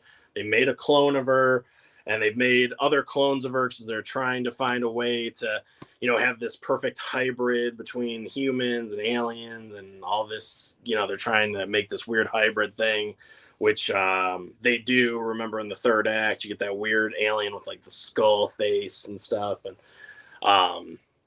it's really good. It's fun. I always tell people Alien Resurrection is it's like Firefly the series meets Aliens. Have you ever watched Firefly? So it's basically like the guys at the beginning. Remember when they're boarding the ship and they're those guys. They're kind of like guys that you would hire to go mercenaries, kind of mercenaries, but kind of more like thieves and stuff too. They don't necessarily have to kill people, but they can just go and collect stuff for you and steal stuff for you. And if they've got to kill some people along the way, they will. But it's so that's kind of what the show Firefly was. This ragtag crew of guys that would go around and steal stuff and pull off heists and different things. That's basically what the guys in Resurrection were like. And they were really cool. Remember, you had Ron Perlman with the big ass scar on his face. He was awesome. You had Winona Ryder in there. You had Brad Dourif from Hmm. the Child's Play movies. He voices Chucky in the Child's Play movies, and um, you just had a really good cast. I mean, you get Sigourney Weaver back as Ripley, or a clone, I should say. It's just solid. It's a lot of fun. It's action sci-fi horror. That's what it is. And you get that cool scene where you actually get to see the aliens in the water because they're serpents. So you get to see them swimming through the water. Remember that? They're like picking them off, in the water. Um, so that was cool. There's just a lot to love about it. And then you get Prometheus, which is before the events of Alien. Really good, like, origin story. You get to learn about the engineers and all that stuff. Great movie, very sci-fi. There's some good gore in there and stuff too, and it's just really well done. I think Prometheus is great. Also directed by Ridley Scott, just like the first Alien. And then you get Alien Covenant, which is a sequel to Prometheus, but still before Alien begins. It's like 11 years prior to Alien starting. Also a great film, nice follow-up to Prometheus. It's not as good as Prometheus. I think it misses the good characters. The characters aren't as memorable in Alien Covenant. But there is some great gore, some really good body Hmm. horror in there. Yes, yes. And I think the android is good too. I think that's Michael Fassbender's character. I think Yeah. he does a good job. David, isn't that his David, name? David? David, yep. Um, so you do get some fun things in there. I like the ending. I think it ends very well. I like that. Um, but yeah, also directed by Ridley Scott. So you got Alien, Prometheus, and Alien Covenant, all directed by Ridley Scott, which I think is cool. And I look forward to the next movie, which I believe is being directed by Fede Alvarez. He's a very good director. Very He's good great. director. Get Out, Didn't or not Get Out. he Don't did breathe. Don't breathe. he also did the Evil Dead remake, the Oh yeah, 2013 and the one. remake. You're right. Yeah, that's right. Hmm. Both Yes. both really good films. So, yeah, so I'm a big fan. And then if you want to count the AVP movies, I think they're both fun. They're not great, but I think they both have good action in them and stuff. So if you want to count those, I think they're fun for what they are. Sorry, do you want to go through the comments? Yeah, no, I was just popping that up because Holland said that he'd count the AVP movies, so we Oh, can we would count them. count the AVP. Okay, yeah, sure, man. I mean, they're both a blast. They're kind of, once again, the characters aren't very well developed in either of them, but I think the Alien versus Predator action scenes that you get are really cool. And my biggest problem with Requiem is it's just too damn dark, man. You can't see anything. You got to turn up the brightness on your TV to the Looks like max. this. Looks like this. Exactly right. So it's like that's my biggest problem with Requiem is I just can't see anything, But that's about it. What do you think of the Alien franchise? So I'm gonna be a bit of a counterpoint to you. Uh-oh. I'm not that big of a fan of the Alien franchise as the franchise. Um, like you, I think the original Alien is just one of the greatest horror movies ever made. Yeah. It was it was close to my top 10 when I did my top 31 favorite horror movies. It was close to my top 10. Great, great creature feature. One of those few horror movies from the 70s that I genuinely adore and just think is awesome. It's so much atmosphere, just great cast, just everything about it is awesome. And it's one of those movies that's timeless where, it very well could have been made today just because it just doesn't age, right? It feels like it came out 2 years ago. It's so damn good. It just, just like the vibes it gives off and everything. Absolutely. And then Aliens, I think, is great too. I really like that it's not so much just horror; it's also horror and action, and Yes. how it goes bigger, better. Mhm. It's directed by James Cameron, who's another great director. Have this awesome cast of like Space Marines. yeah, Marines, Space Yeah. Marines. Um, I think the whole third act is awesome with the Queen alien. It's a very, very good sequel to a proven classic in Alien. Um, and then I don't really care for 3 or 4 at all. Come Not on, not man. some Rewatch it them. Will you it's rewatch them not for me? Will you rewatch? Did you watch the assembly cut? no, I haven't seen the assembly cut, to be fair. I have not Watch seen the the assembly assembly cut. cut. Watch the assembly cut. Just do that for me. Watch the. It's only 2.5 hours out of your day. I don't know. The reason I don't Yeah. I don't hate Alien 3 for the reason that everyone else does, because the first 5 minutes, like, of course, that's like, okay, why'd you do that? I'm not the biggest fan of that decision. It's just, I just don't get into it, honestly. No, that's fair, man. Um, That's fair. I get it. It's not for everybody. A lot of people yeah. don't like it. And then, yeah, The and director then, doesn't like it. The director himself doesn't like yeah. it. And the director is Yeah, David Fincher, and I trust David Fincher, so, I do too. I love me. um, I love Seven's one of my all-time favorite movies. So yeah, yeah. 7 is great.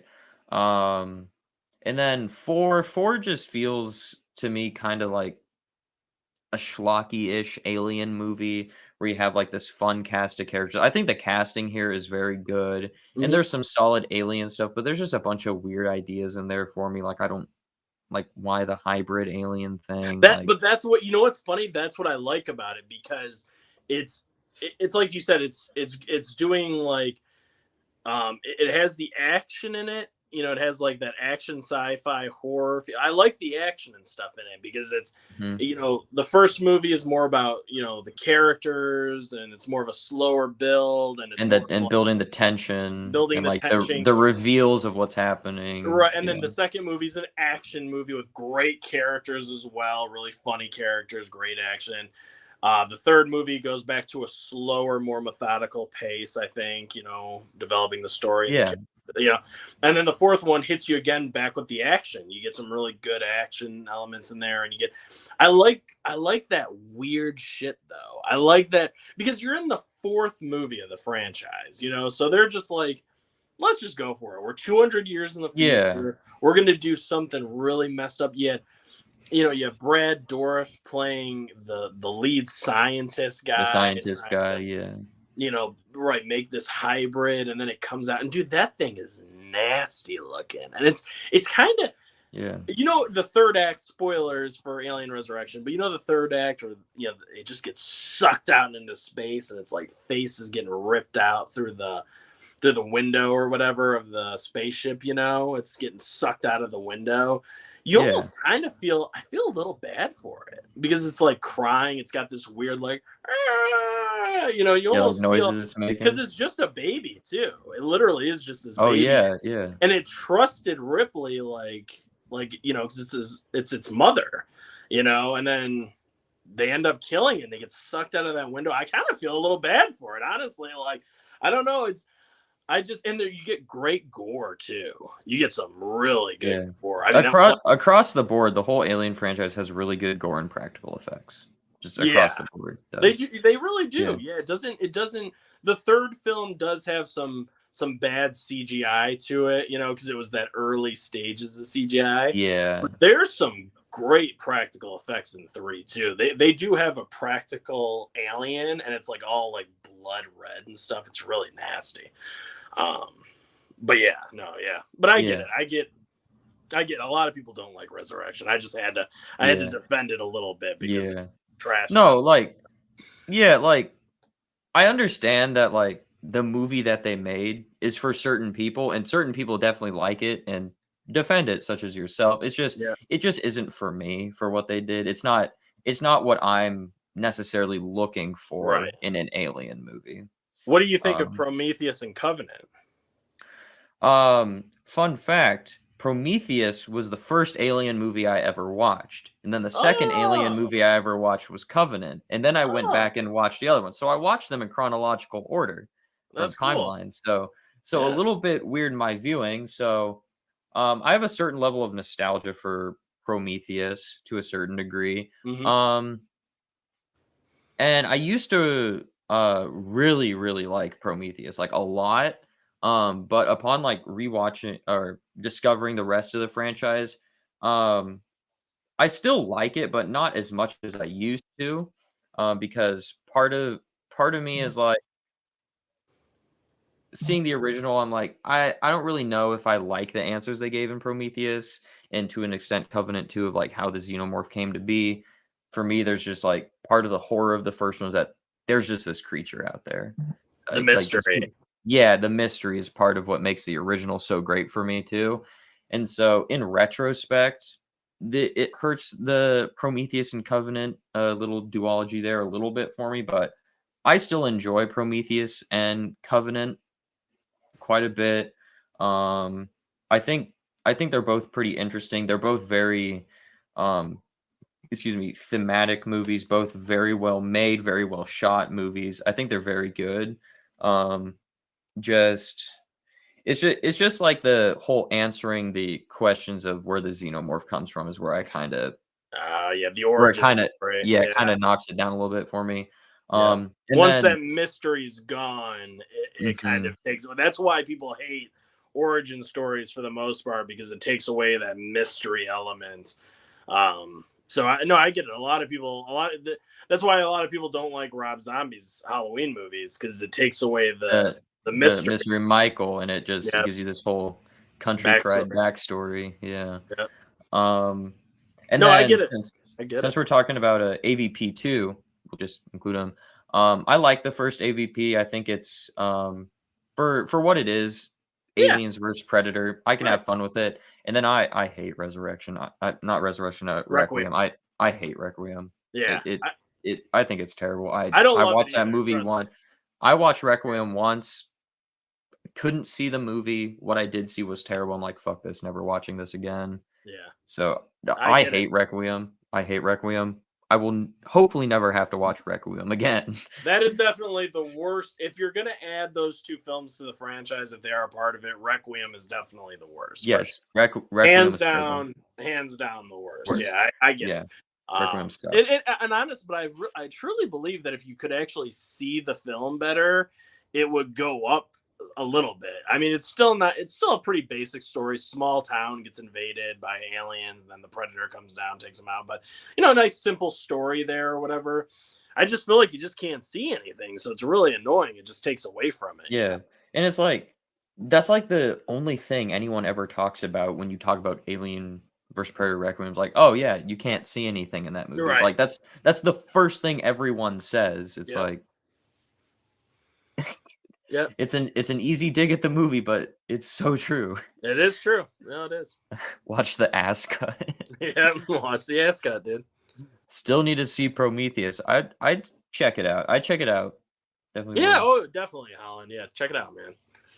Ridley Scott is one of the few super old guys who can still make a good movie. Ridley Scott makes really good movies, and his movies are always shot very, very well. He shoots really good movies. So, Prometheus looks, man. Even mhm. going back and rewatching it now, Prometheus looks beautiful. It really does. Yeah, It's done yeah, very well. There's a lot of just just these beautiful shots. landscape shots of like that planet they're on. Remember one scene that I really like is remember those little like balls, those little like robotic balls, those little that spin around. They do like a 3D mapping Oh, of of like the whole inside thing, the right? whole inside of that spaceship where the engineers Yeah. were at, and Mhm. then it can like replay what happened in the past by Yeah, putting yeah, 3D imagery, yeah. and they're like spiraling through the entire spacecraft. That just the way that's filmed is so cool, man. Because they got the little green lights that come out and they're doing their thing. They're mapping the whole place, and then you get to see the engineers. Remember, and they're running, because Yeah. trying to get away and stuff. And it just looks visually, it just looks so cool. I mean, it's like Ridley Scott just knows how to. He makes the simplest things just so much more badass than you know what I mean. Like, because you could have Yeah. just read that from a book or something, but he's a very good visual storyteller. Visual story. Yeah. Yeah. Mhm. So I don't know. I thought that was really cool. Yeah. Yeah. Good pick. So Good what pick. about you? What's your number three, sir? My number 3 is going to be the It movies. The It movies. Ooh, that was So close for me, man. That was close. yeah. Yeah, those are So great. the 1990 miniseries It Chapter 1 and It Chapter 2 is what I am including all in this as what I consider the franchise. But yeah, so uh It 2017 was one of the first horror movies I ever saw in the theaters, and I was like, this is like when I was still kind of getting into horror and Yeah. whatever, and I was like, I don't know if I want to go see this. Is this going to be like scare the shit out of me? And so I Right. went Right. with a group of my friends on Halloween, and I thought it was amazing. And so then I went and retroactively watched the It 1990 miniseries, and even though there are parts of that don't age very well, I still have a blast with it. And then It Chapter 2, I think, is definitely a step down from It Chapter 1, but I still really enjoy that movie. Um, love Pennywise. He's one of my two favorite horror icons of all time. Just like the whole lore of Pennywise, where he like eats children and has like this cycle that he goes through and can like shapeshift into other things. It's just such a cool concept. And then Pennywise himself, like Bill Skarsgård's awesome, Tim Curry is awesome.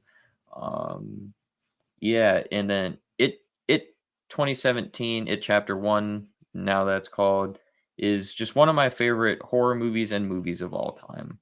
I just I just love that movie Well, you so know what's much. great? You were at the perfect age to see that film too, because you're kind of in there with those kids too, right? Like, you know what I mean? The loser Yeah. club. You know what I mean? You can relate more because you're like, I mean, back then Around their age. around their age, so it's like you can kind of relate to these kids and stuff like that. So I think you were at the perfect age to see that film. So to see that in theaters and stuff, that's pretty cool. For especially at your age. I mean, yeah, I think that's awesome. What did you think of the chapter two? Um, I like Chapter 2. I really like Chapter 2. Hmm. It's a bit long, gets a little bit repetitive there in the middle where it's like, oh, person goes to place, remembers something, and then Pennywise shows up and scares them. They grab the token thingy, and then it rinses and repeats 6 times throughout the middle chat. Right. Like it's like, okay, that's a bit repetitive. The movie is a bit long at some points, but otherwise I just have a blast with it. Me too, man. I like it. I like it a lot too. I think the first, the chapter one is the best. I mean, I love everything in that movie flows so well. It opens great with the kid getting his arm ripped off. I mean, it's Oh yeah. bloody. It's It's unexpected because you're like, well, they're not gonna show this cute a little kid kid getting hurt. Yeah. getting like, and they just show like his teeth sink down and just rip that Like arm off, and then he's you're like, like, yeah, he's and like you're like, trying to get oh away from the shit. sewer drain, and it's Yeah. raining and there's blood going down the drain, and then you just see the arm grab him and suck him down that drain. Like, oh my god, man, it was just brutal. It was a great way Yeah. because the film's telling you it's like we're not messing around. You know what Oh, I mean? no one's safe. Like we will Right? kill kids. It's like, Yeah. damn. And it's like the opening scene of the movie, so you know right out of the way, Yeah. Pennywise, he doesn't fuck around. No. Not at all, man. It was great. I love the kids are all great in it too. They found like the best kid actors to be in Hmm. there. They're all fantastic. I really like Eddie. Eddie's like the goofy one, right? Like the kid that's afraid of everything. Yeah. Um, he's great. They're all really funny. All the jokes they talk like how kids actually talk. They swear, they make dirty jokes. It's entertaining because they feel real, like real characters. So yeah, and I like chapter two. I'm right there with you, man. I thought it was good. A little bit too much of the flashbacks and going back and forth and back and forth. They could have probably cut some of that down a bit because the movie's almost 3 hours. Um, but besides that, I don't know. I still enjoyed it. I saw it twice in theaters, so I don't know. I still Yeah. really. And it's I have all 3 of them on Steelbook, so There gotta you have go, it on. man. You Got the got the trifecta. 1990, Hell yeah, I love that. then the Chapter 1 In the on sewer. 4K, Very and cool. then the chapter 2, Yeah, I like it when you 4K. unfold that. I like how you can see Uh, takes one bit large image. See, that looks really cool. Yeah, that's badass. yeah, so yeah, Yep. and then I have the documentary too. Oh, The I've got that too. yeah, Yeah, the yeah, I Pennywise. haven't watched it, but yeah, I have that Yep. too. So yeah, what about the 1990 miniseries? Yeah, I grew up watching that as well. I really enjoy it. I think Tim Curry gives a great performance. You know, I love that look. I love the look of Tim Curry when he's Yeah, yeah. dressed up as Pennywise. It's so iconic. I have the NECA figure of that, but it's in the closet there. But it looks so cool. I think I have it too up there. Oh, do you, yeah, I love it when Yeah, he's holding I all got the like I got balloons. Pennywise Funkos up there sitting on top of my book copy of Yeah, it. it's such an iconic look. You know what I mean? It's just um Just like a yeah, no, very I love it. The kids classical are great in that clown. too. That's another movie where people, it's like the first chapter is great, and then a lot of people don't like the second chapter.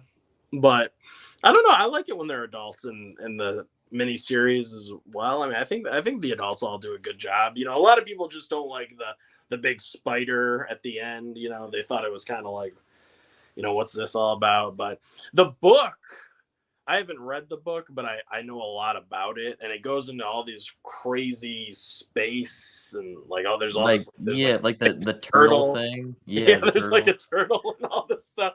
It goes into some crazy places in the book. So I'm kind of glad that they deviated a bit from that and they just took like the core of the story and put it into the film. So it's a good coming of age story, It's like it Yes, really is. yes. So, and I love a good coming of age story. So, yeah, man, great choice. Really, really Mhm. solid choice.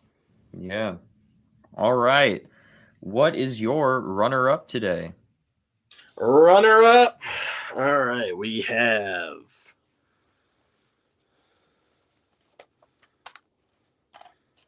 How about a little Hannibal, the Cannibal Ooh. Lecter? Got those, and then got Hannibal Rising, the origin story. And I had to get this because the Scream Factory one's like $300 for that Blu-ray of Manhunter. I had Damn. to get this triple pack just for Manhunter because it's the only way to own the film, Without paying besides $300. right. So Yeah. I got the triple pack just for that because I wanted to rewatch it for the stream. Um, and yeah, all the films are great, man. I mean, Silence of the Lambs goes without saying. It's not only one of the greatest horror movies of all time, it's one of the greatest films of all time, period. Silence of the Lambs is just perfect. I mean, you can put that on, watch it anytime. Jodie Foster, Anthony Hopkins. I mean, it's just what else do you want? It's just um you just get these great performances, this great mystery story, detective story, and Buffalo Bill, and it's so creepy, when they're doing they're doing that autopsy scene, and she opens, his mouth and pulls that insect out. Remember that? And or her mouth. It's yeah, it's a lady. Takes it out of her mouth, and um, I just love it. I mean, not only do you have Anthony Hopkins, playing this like crazy serial killer, that she has to go to figure out what's going on. But then you have Buffalo Bill, who's another crazy serial killer. So you got to talk to this guy to find out where how to track down Buffalo Bill. And it's so great. I love their back and forth, and the fact that Hannibal's only in the movie for like what is it, like 15 minutes. He's on screen or something, and the movie's like 2 Yeah, hours. he's not in it very much. But he feels like he is, because every scene with him in it's just so important and so captivating, Mm. And yeah, Buffalo Bill, so creepy, doing that dance number naked, and he's tucking Yeah. his, he's tucking his wiener in, between his legs and everything. Like, it's just, it knows how to set the mood, and it's great. So you can't go wrong with the first Silence of the Lamb, with Silence of the Lambs there, and then you have Hannibal, great. Love Hannibal as well. Really good follow up. You know, he gets away at the end of the first film, and then this follows his story into the second. And, you know, there's some great, man. All the stuff with Ray Liotta in the third act of this. You know, do you remember? Have you seen Hannibal Um, in a while? I've only seen Silence of the Lambs. I haven't seen anything Oh, past yeah. I won't that. spoil. I So won't yeah. spoil Hannibal for you because it's a really good watch. They replaced Jodie Foster with Julianne Moore, but she does a good job too. She does a really good job. Um, and let's see. So we got those. Oh, you have Red Dragon, which I don't own. I watched it on streaming. I don't own that one because I guarantee you Kino Lorber is going to come out with a 4K for that because they already did with these two. So I'm kind of waiting for them to do a 4K with Red Dragon. But that has Anthony Hopkins is in it, and you get Edward Norton, who's like the new detective, and they're trying to find this guy who's trying to become this red dragon, and he's like another crazy serial killer type guy, and it's really good, man. I mean, he literally one scene I'll just give to you know is like he literally ties a guy up to a wheelchair, sets him on fire, and then sends him down the street down this hill on fire and strapped to a wheelchair. Like, That so sounds that's the kind awesome. of craziness you're gonna get out of Red Dragon. It's really good. And then Manhunter is the same story as Red Dragon, but it was just made way before it. This was made in the God, I just watched it, but what is the year? Is it 1986. is it kind of like the situation with the two Exorcist prequels? If you know that situation? What's that with the Exorcist prequels? Yeah, do you know how that happened? Like with No, the what are you talking about? so with the Exorcist prequels is they shot one of the Exorcist prequels and edited it, and then they like reshot the whole movie, same actor. I think it was a different director. It's like the same story, same lead actor, and then they edited it, released the second cut first, and then a few years later released the first cut. And it's like the same Oh movie, same actor, everything. So is that the same type of deal that with the Hannibal thing with like the no, Red so Dragon and so Manhunter? so Manhunter came out in '86, and then it's based off of the book Red Dragon.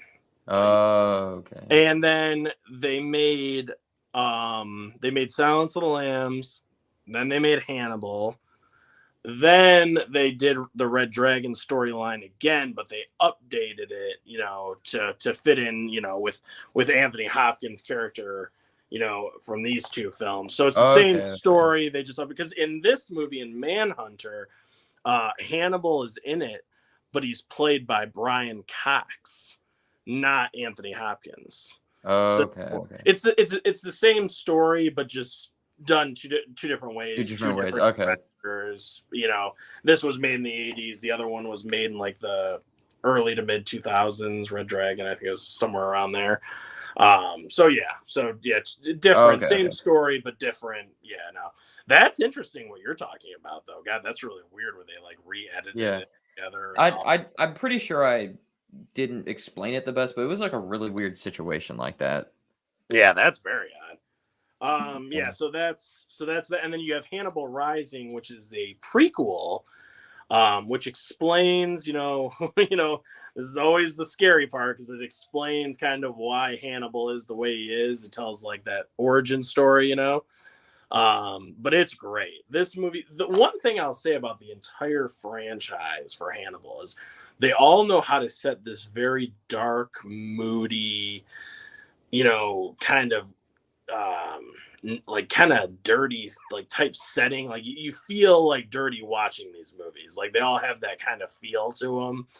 They feel very grounded, very um Like gritty. gritty. Yeah, exactly. You know what I mean? Like they Yeah. really suck you into the world. You know what I mean? They immerse you into the world. So, and this is the same thing. I mean, I don't want to spoil it because it's so disturbing what happens in this, but it explains kind of why Hannibal becomes who he is. You know, Hannibal the Cannibal Lecter. Mhm. And it's you know it's set during World War II. You know, so you have like these Nazis break into this house, and they kill Hannibal's parents. And they take Hannibal and his younger sister, hostage until things kind of die down a bit or whatever. You know, it's like 5 or 6 of these guys, and things happen, you know, and then Hannibal gets away, or they let him go. I don't want to spoil it, and um some time goes by, and now he's basically out for revenge on what these guys did to his parents, and stuff like that. So he tracks down each one of these Nazi guys, and he starts killing them off one by one in very gruesome ways. So it's a good story, man. It's very solid. I don't want to spoil too much more than that, but it's really good. So yeah, that I think the Hannibal franchise is great. I really do. I think all the films are really solid. Yeah. So I can't comment on this because I've only seen Silence of the Lambs, and Silence of the Lambs is amazing. Yeah, So I've heard that it's a good franchise.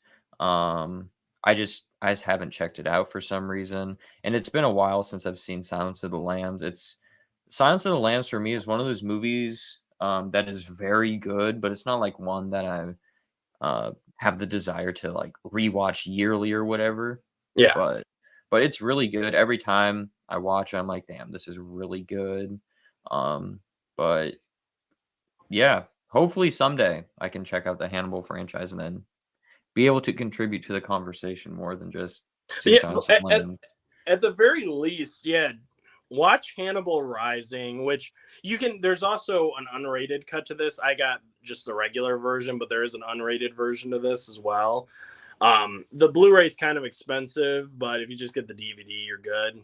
There's actually, if you go to Walmart, and I wish I had realized this sooner. I didn't know, but I bought this before I realized it. But if you go to Walmart, they have like this 10 pack, like there's like 10 movies, 10 DVDs in one of these cases. And it's only like $7.50 for all 10 of these horror movies, and one of them is Hannibal Rising unrated. So it's a 10 pack of horror movies for only $7.50. And it's really cool. It's like, I forgot what it's called. It's like some kind of horror 10 pack type thing. It's usually in their dump bins. You know how they have those In the dump bins, yeah. at Walmart. Yeah, go look for it there. It's there's two. There's like a volume 1 which has 10 horror movies, and then there's a volume 2. The volume 2 is what has Hannibal Rising in it. So and that's this was $5.99 for just this one DVD, and for $7.50 I could add 10 films. You know what I mean? So it's like, if you're gonna get it, get that one. That's what I would recommend. But it's worth the watch. And then check out Hannibal. Check out Red Dragon. I mean, I would honestly give them all a watch. Manhunter, I think Manhunter is a worse version of Red Dragon. They're both the same story. But I think Red Dragon's just better because I think Edward Norton gives a better performance. I think Anthony Hopkins gives a better performance than the actors that are in Manhunter. So I would check out I would check out Hannibal Rising. And then if you want to watch Silence of the Lambs again, and then you can go into Hannibal and then Red Dragon. That's a good way to do it. Oh, I just threw my mouse. 4K 10 revival. Hannibal and Hannibal Rising are both really underrated. Again, Yep. Ridley Scott did Hannibal. Oh yeah, that's true. Right? I did not realize Ridley Ridley said Scott. that. Yeah, Ridley Scott did. Yeah, he directed Hannibal. Yeah. Thank you, Brad. Yeah, I almost forgot. Yeah, or I did forget. Yeah, that's right. Yeah, Hannibal. Hannibal is directed by Ridley Scott, and Ridley Scott. Man, he directs a lot of. I mean, if you go through his filmography, he's got awesome. He also did Blade Runner, which is really good too. Yeah, man, he's got all sorts of great movies. I mean, the movies that you wouldn't even think of, like, you probably wouldn't even think like Hannibal would be directed by Ridley Scott, but it is. Yeah. Holland Oates, all of them are pretty good. Yeah, that's what I'm hearing from Anthony. Yeah. Manhunter will get the Kino 4K soon, I bet. So I'm Hopefully we'll sure be they able to will, add that. especially now that I bought the Blu-ray. Now it's for sure gonna happen. Yeah, that Now always it will happens. definitely You happen. buy the Blu-ray and then Yep. like 2 weeks later, like, hey, 4K coming in a week. Yeah, that's how it always goes. But I wanted to rewatch Manhunter for this stream so I could talk about it a little bit. Even though I know it's the same film as Red Dragon, I wanted to, I still wanted to rewatch it, and it was good. It's just not. I think Red Dragon's better. I really do. It's just Manhunter. It's a little. It almost feels like, and this is going to sound like an insult, but it kind of feels like a made-for-TV movie. I don't know. That's just kind of what it feels like to me. And Red Dragon feels like a theatrical experience. You know what I mean? So, it is what it is. But yeah, still really solid. Right. Well, my runner-up tonight Yeah, what you is got? Evil Dead. Evil Dead. This is where Ooh, Evil Dead comes in. there we go. Yes. So, I said a little bit on it when you were talking about it, but the 2013 Evil Dead is my favorite. Absolutely adore that movie. One of my Yep. favorite horror movies and movies of all time. Love that movie. I really enjoy the first Evil Dead, the original one from Sam Raimi. I think is really good. I also think Evil Dead 2 is really good. And then Army of Darkness I like, but it's kind of for me the oddball in the franchise because it's not totally horror. It just I don't know. It's just kind of its own separate thing. But It, I still enjoy it. I still enjoy it. And then just a month or two ago, I watched through the Ash versus Evil Dead. And I thought season one was amazing, and I really enjoyed seasons 2 and 3. And I'm really looking forward to Evil Dead Rise. So yeah, this is probably one of the, for me personally, one of the most consistent horror franchises, because they don't really have like that one that's like, oh, this is abysmal and terrible. Kind of like Scream, where they're all pretty, where everything in the franchise is really solid, and like yeah, your worst thing is just something that's okay. Like that's pretty it's a good good. place to be. That's a Yeah, good it's a good place place to to be. be. So Yeah. I would say, personally, I'd probably say Evil Dead is one of the most consistent horror franchises, and I really enjoy everything in the I franchise. 100% agree. And the trailers for Evil Dead Rise look great. So, I mean, I can't, I think they're going to have another winner on their hands, but I guess we'll just have to wait and Yeah, see. it's getting really good reviews too. It had its premiere the other day, I Oh, did believe. it? Yeah, Oh, I think it's currently at like 100% on Rotten Tomatoes with like 9 reviews. So I never trust Rotten Tomatoes though, because yeah, they're always so, you know what I mean? I usually wait till my friends or I see it, and then people that I trust, and I'll be like, okay, well, if they like it, I'll probably like it. You know what I mean? But I look forward to seeing that, probably like day one or day two in theaters. As soon as I can get in there to see it, I will. So, I'm really pumped for that movie. So pumped for Evil Dead dude, that Rise. scene where it's like there's like a guy or whatever, and he's like eating glass, and it's like going down his esophagus, and it's like protruding out. Did you see In that the scene? in the trailer? It must have, maybe it was one of the like unrated, like the Red Band trailer or something like that. But there's like a scene where I can't remember. It's either a guy or a chick or somebody's like eating glass, and it's like going like into their esophagus. You didn't see that? I was like, God damn! I'm But like, this is gonna be that's so brutal. like that's what I want from Evil It's Dead. gonna Is be brutal so shit like brutal, man. that. I'm Yeah. telling you, I'm like, if that's the type of shit they're doing, I'm really looking forward to it. Yeah. So yeah. Yep. What did you have you watched all of Ash vs Evil Dead? No, I've only seen like part of the first season. I've seen like a few episodes of the first season. I didn't get a chance to watch the entire show, but from what I see, from what I've seen, it looks like it fits right into the universe. It's like it's like a mix of, it's got the zany, fun, comedy, but mixed with like some really good Yeah. It gore and practical effects, and good yeah. horror elements and stuff to it. So It falls somewhere in between in between the tones of Evil Dead 1 and Evil Dead 2. perfect. That's exactly where it So, should be. Yeah. yeah. Yeah. Yep. So Really good. But I liked what I saw when I watched those few episodes from season 1. I just didn't get a chance to finish it. Yeah, I had a blast with it. So Yeah. 4K Tent Revival again. When Ridley Scott dies, he'll get the respect he deserves. He's really top of the food chain. Yeah, He he's is, man. definitely very well known for a reason. Makes really damn good movies. He does. All right, what is your gold medal tonight? Your number one. I wonder if we're gonna have the same one. I really do wonder if we're gonna have the same one. Let's see. If it is the same one, I guess we can talk about it at the same time. But does it happen to be this guy? Yes, it does. Yeah. My number one is also Friday the 13th. Yes. Yeah, man. Of course it's Jason. This is the most Yeah. fun franchise. You're wearing the shirt. I mean, come on. Like it's. I had a feeling it was going to be your number one too. I mean, there's just I've heard you speak very highly of all the Friday the 13th movies. I know you love them. You got these steel books too.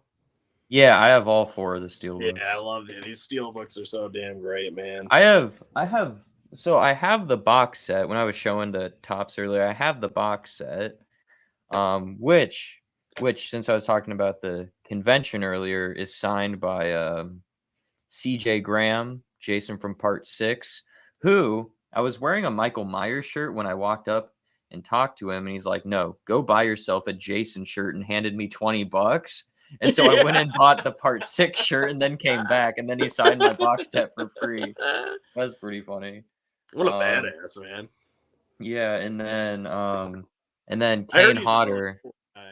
Yeah, they're both pretty fun to talk to. And then Kane Hodder from 7 through X.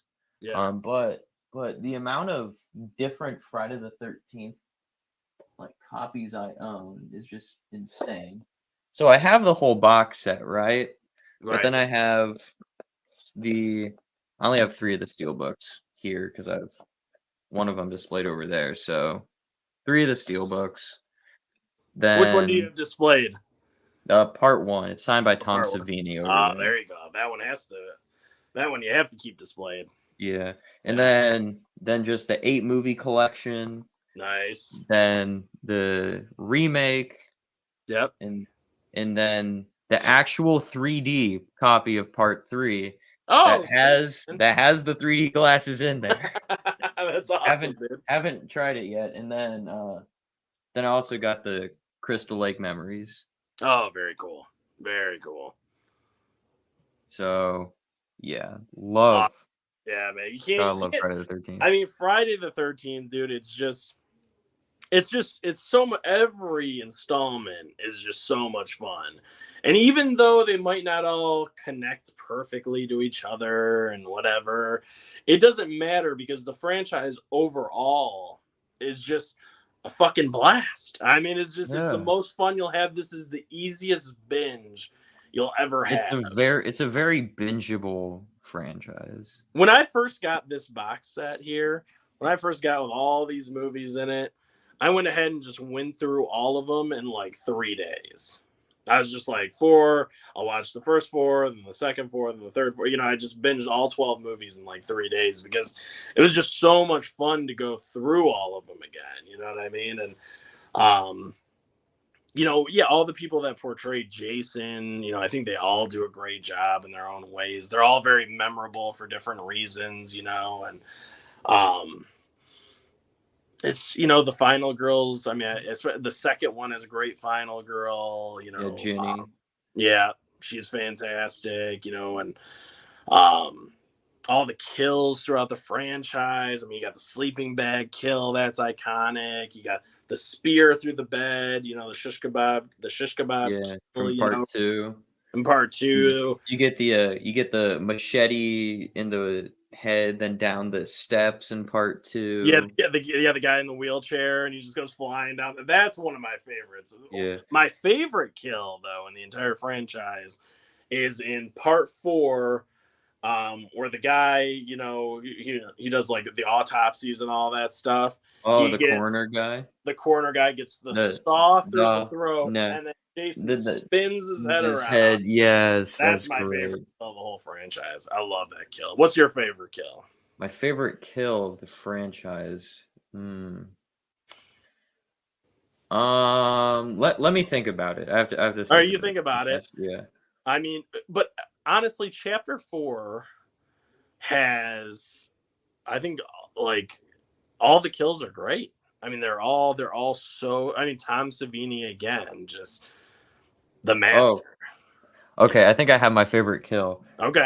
Part 3, the handstand kill, where the guy's the Oh, handstands and just yeah. splits him down. Oh, that one's great. Yes. Yes. Yes. Yeah. Yeah. I always call it. It's the final chapter is what I meant. I always call it for some reason. I always was because it's the fourth installment. So Yeah, I always yeah. call it chapter 4. But yeah, the final chapter. Um, no, the handstand kill is great, man. He gets split down the middle and freaking see like the There's inside. also yeah.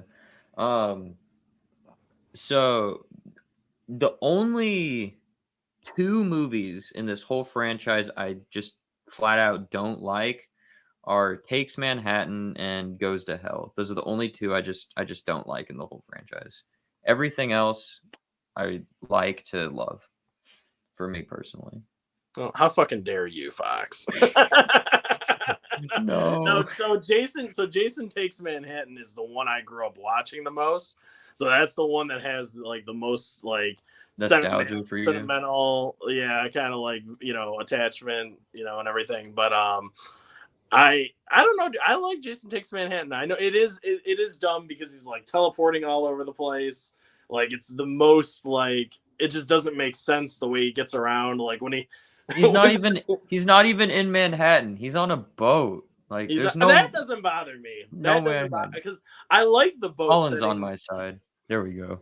I like the Manhattan's boat trash. setting because it's different. It's still different than the campground setting. You know what I mean? That you're used to getting. Yeah. So I don't mind the boat. But what's funny is that scene where the guy's running up the building, and then you just see Jason's like he was clearly like just outside like a second ago, and then literally like a second later, the guy's just getting thrown out the window by Jason. I'm like, Yeah, how did he Jason get up there so fast? It or doesn't make any like sense. or like the one girl in like the disco room on the boat and she's like turning and then like Yeah, Jason just like keeps yeah, teleporting around the room.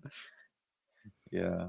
yeah. Like there's a lot of weird stuff, but yeah. I like I said, that's the one um I have a lot of good memories of that because it was the one that played on TV all the time. It was the one that was always on, so I just remember seeing it all the time. And then Jason Goes to Hell. My buddies and I actually we did a watch along party for that one.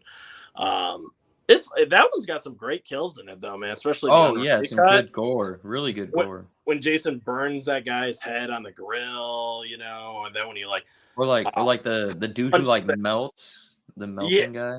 Oh yeah, no, yeah, he throws him like in the boiler, right? Yeah, he throws him in like that That's I don't think the that's not the deep one I'm fryer. The thinking. deep fryer. That's not the one I'm thinking about. Like near the end where they're like right as they're resurrecting Jason or whatever, and Yeah. he's like going back into his body, and they're like in the house, and the dude just like melts onto the floor.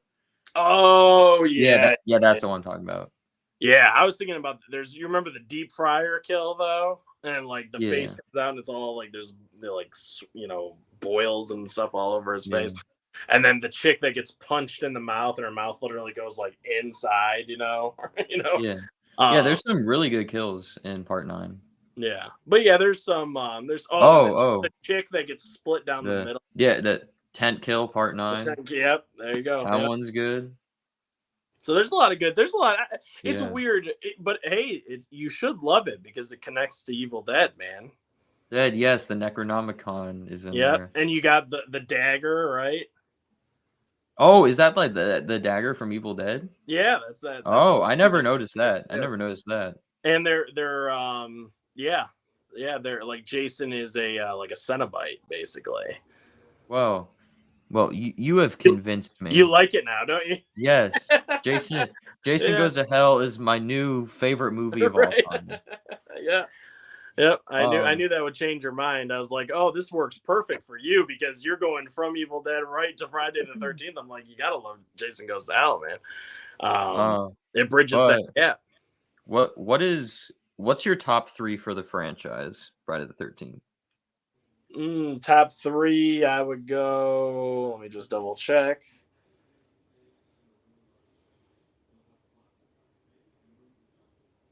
Yeah, I think I would go. I'd have to say, God, man, that is so tough. I'll say, God, it sounds crazy, but I think the remake is in third place. I don't know. I love that remake, dude. I love that remake. I think it is in third place. I really do. Even though people shit on that remake, I think it has great kills. I love the people at the beginning of Probably it. for me, probably the best Jason and Derek Mears because I love Derek Mears. Yeah, he's not so just like good. he's not just like stalking. He's like he's like Tyler Maine's Michael Myers. Like he's coming to fuck you up. Like Yeah, dude. He'll run after you and yeah, fucking and he's kill like you. throwing axes at people Yeah, or like in the like that opening thing where he just like runs up to the dude, machete in the head, and just like kicks the guy's head off of his machete, just like dude. badass shit. So I think I'm gonna go with the remake in third place. Second place, I'm gonna do the final chapter, and then my number one is Jason Lives. I would just reverse that order for my top 3. Oh, So okay. So good top 3. your favorite. Oh, wait, or would you? Is your favorite the remake or is it? Oh wow, your favorite's a remake. That's awesome. Yeah. Okay. Yeah, So your favorite. so I'd So go favorite remake, Jason second part Lives, 4, or I mean final chapter, then Jason and Lives. Yeah. then Jason Lives, yeah. But Oh, part 4 and Jason Lives are kind of interchangeable for I me. won't tell CJ Graham that you said Don't tell him that. Yeah. that. Love part 9, unsubscribe. No. Haven't seen remake or X. Remake is a must. Have to see the remake. And Jason X is one of those it's so terrible that it's good for me personally. It's like they know what they're doing. They do. You like they know what they're doing. They know what movie they're making, and they just go for it, and it's It's fun. it's funny that we both have the same three, the top three, but just in reverse order, though. That's pretty Yeah. cool that we both have the same top three. Yeah. Yeah, Yeah, Jason X is a blast, dude. They knew what they were doing with Jason X. Come on, you're taking Jason Voorhees to space. Like what do you Yeah, expect? dude, it's And Jason in space. It's the 10th movie. I mean, come on, they know what they're doing. right? They're having a good time with it, man. I would have Like loved to have seen a sequel to it. like you've already had zombie Jason versus Carrie, Yeah, Evil Dead Evil Jason, Dead Jason. Yeah. like going to space is the next logical option at that point. Right. I mean, it's like, yeah, I mean, like, what are we talking about here? It's weird that it's like that's the line you're gonna draw is Jason goes to space. Come on, you know what I mean? Yeah. It's Oh, fun. here we go. The remake is my favorite. Need to see it immediately. Yes, the remake is awesome. I love that remake so much. I love it too, man. It's great. I mean, it's people shit on it because they're like, oh, I hate the characters in that movie. Well, the one guy plays a great Trent. Trent. Yeah, You're yeah. supposed to hate Trent. He's a Yes. douchebag. You know what I mean? Yes. Like Like you're that's the supposed to point. hate him, The and the actor does a good characters, job. yeah, the characters you're supposed to like are, is Sam Winchester, from Supernatural, the really tall guy, the younger brother Yeah. from Supernatural, and the chick, the girl, that is helping him, track Yeah, down and his his sister, sister, and the sister. Those are the three characters that you're supposed to like. The other ones, who cares? You know what I mean? Yeah. They're cannon Cannon fodder. fodder. Yeah. Exactly. They're just there to be killed off. I mean, it's like you don't have. And it's like you're watching a Friday the 13th movie. Were you expecting to have Right. amazing characters? Like, just Yeah. look at the rest of the franchise. Like, Yeah. they're just characters going to a cabin. Like, there's nothing past that. Now, what do you Most think of the of movies? what do you think of Carrie versus Jason? I like that one. I like it because I like the third act of it. I think it's a pretty fun third act. Um, it it is lacking gore for a Friday the 13th movie They did. severely. The So, MPAA gutted that movie so hard. like there's some like you can see where there would be good kills in that Oh, movie. for sure. Definitely. Like you can tell like, but it just cuts away and it's like, come on, Yeah. like The you could sleeping have bag had more. kill is from part It's 7. from that, yeah, sleeping Yeah. bags in that one. And that's like one of the Um, most iconic kills in the entire franchise. I'm pretty sure that's Kane Hodder's favorite kill. I think he said that like numerous times on interviews and stuff. There are some good kills actually. The first like few kills that are in it are actually like the sleeping bag kill. You know, the one where he takes like the railroad spike and puts it into the guy. You know what I mean? Like Mhm. the guy that's running through the woods or whatever. He takes the Yeah. or it's like a camping spike. One of those Yeah, for like a camping spikes. tent, Or a yeah. 10. Yeah, yeah. Or like the, even though it cuts away, I like the idea of like the weed whacker thing. Yes, that's a That great one. Yeah, it does cut away, but yeah, you can kind of picture in your head. But then there's the kill where he puts his whole like arm basically oh, just through like the guy's chest. punches the You guy? do see that. You do see like the arm go through the Isn't chest, that the is blood. that isn't that, that's part 6, right? Like, They right do after it in he part gets 7 revived. as well. Oh, They they do do it it in both. Yeah, I think because people liked it so much in 6, I they think they did it put it again in and 7. said Yeah, yeah. because in 7 he just punches right through the guy's chest, and you do see blood and stuff. So that was a good kill. But in part 6, it's great too because he rips out the guy's heart. Yeah. It's like great. Yeah, so you get some good stuff in there, and like you said, the fight in the third act, Carrie versus Jason, where she splits his mask open, that reveals And you his get face. like that Yeah, awesome practical effect for like yeah, his and he got set on watery fire. Jason. Yeah, Kane Hodder did, yeah. And that was like that broke the record for like longest time spent on fire, like on screen like that. And I think Kane Hodder got really seriously burnt during that scene too, because they just kept filming because he wanted them to like really get the shot. So Yeah, like he went all out for that movie, he like did. because he's like a stunt man, and He so is. like he like did all of his own stunts and stuff. So It was yeah, great. But even some of the other ones that the MPAA trimmed down, like part 6 got trimmed down, but there's still a lot of good kills in there, even though they are trimmed down. They still like there's the backward bend kill, Yeah, the where like the sheriff getting folded in half. oh That was brutal. yeah I like how Jason's just throwing like he throws the knife into that cop's eye. Once oh oh, yeah yeah that was cool. He's just like throwing knives and it shit. does. Part 6 Yeah. has like the goofiest kill in the whole franchise, where he like throws the dude at the tree and then his like head moves and there's the smiley face on the tree. Yeah, It's like, come on, like he rips the guy's arm off. yeah, and then he's got the Yeah. and yeah, that's the same one because he like throws him, then he And then like he then like cuts, yeah, and then it's like rip the arm off, and the guy still got the machete in his yeah. hand. And you get like the triple decapitation scene too. Yeah, with like the paintball people.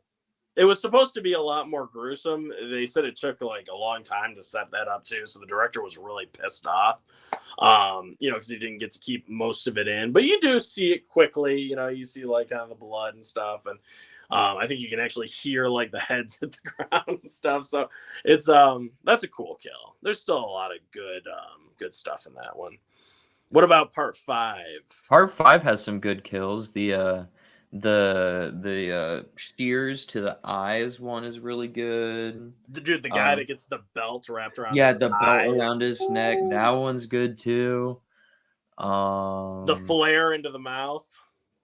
Mhm. Remember the flare into the guy's mouth, and you see it like light up his whole like inside Yeah. cheeks, face, and Isn't that everything. like isn't that with like the car scene, one of the dudes at the car? Yeah, Right? Like, yeah. yeah. The one guy gets Um, that, and then the other guy gets his throat slit. Because mhm. Jason's like, I can't remember if he's like in the back seat and he does it, or if he just comes in because the windows rolled on down.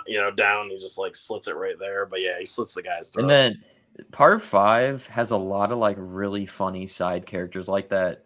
Like the one guy was like, it's them damn enchiladas, like that guy, Demon. Yeah, Dude, he was that guy was at that convention I went to, and someone brought like a frozen box of enchiladas and had the guy sign the box of enchiladas. It was so funny. Those damn enchiladas. And he's Yeah. singing that song. Ooh, baby. Baby, ooh, baby. Yeah. That was great too. Oh. Yeah, and he just gets the spike right through him, right through the bathroom into him or whatever. Like that was a cool kill. Or the porta potty thing. Yeah. Yeah, he just gets a spike right through him. That was a cool kill. I mean, that's a fun movie though, because it's like you said, there's so many goofy characters in it, like just really funny kind of. Like side characters. Reggie the Reckless. You Mm-hmm. know, And like little kid. the whole movie just gets set off because some dude was like offering another guy a chocolate bar, and the dude just like flipped out. It's just like, what? Yeah, if you ever get a chance, listen to the director's commentary for Part 5 because it's actually pretty funny. Yeah, is that on the Scream with the Scream Factory thing? Yeah, it's got the director, it's got Reggie the Reckless, and it has some of the other people in there too. But it's a good commentary. It's pretty funny. The director's passed away now, but yeah, this is a good one. What movies in the Friday the 13th franchise do you not like? I like all of them. Oh, you do? No, I really do. There's not. That's why it's my number one, because I can rewatch any of them. I can go through 1 through 12 and just have a great time. Yeah, I honestly, if I had to pick one that I like the least, it would probably be Part 7, because they trimmed down the MPAA. Because they trimmed down a lot of the gore, and because it's a little bit slower than the other ones. You know, it's just kind of slower. I don't know. It's just, the pacing's a little off for it. You know what I mean? It can be a little boring at times, but that's probably my least favorite if I had to choose. What about you? Oh, you said Jason Takes Manhattan is probably your least favorite. Yeah, between Manhattan and Goes to Hell are my. I think I gave Jason Goes to Hell a little bit. Oh yes, you did convince me. So we'll go Manhattan. If I'm supposed to hate all the characters, then Manhattan is my favorite. Well, you have the asshole uncle in that one, who's like always, remember he was trying to get her to swim when she was a little girl. Yeah, pushes her off the boat. How dare you, Anthony? That one's probably in my top 5. Part 7. Oh, Part 7? Really, Holland? God, I'd love to get Holland's stuff. Holland, tell us what your top 5 Jason movies. Yeah, tell us your top 5 Friday the 13th ones. But... Yeah, Brad, if you're still out there, give us your top 5 too, man. Yeah, anyone in the chat. Anyone who's in there, please. Good. Yeah. Yes. Here, I'll change our banner. Hold on. All right, everyone's top. Yeah, or top 5 franchises. Yeah, either one. Yeah, it's just, yeah, no, Part 7's a lot of fun. Like I said, I don't dislike any of them, but that's probably the one that just can be a little, dull for me at times. But I'll have to rewatch it. Yeah.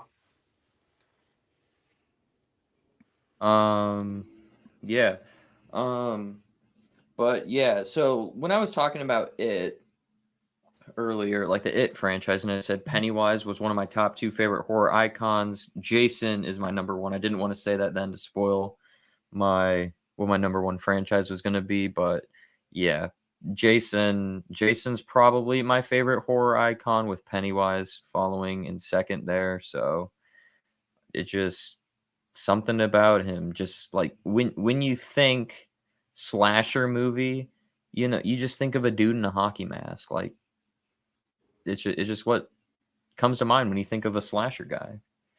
Yeah, I agree. And it's the most fun, it's the most entertaining. I think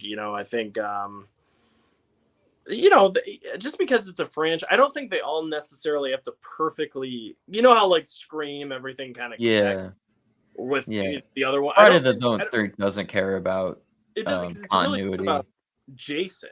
It's just about Jason, good kills, boobs, sex, gore, blah blah blah, like all that stuff. Like that's what makes Friday the 13th fun, is that it kind of restarts with each one. You know what I mean? You get a new group of characters, and then the interesting part is like, okay, who's going to actually survive, and will they actually make it to the next movie? Jason's your only recurring character.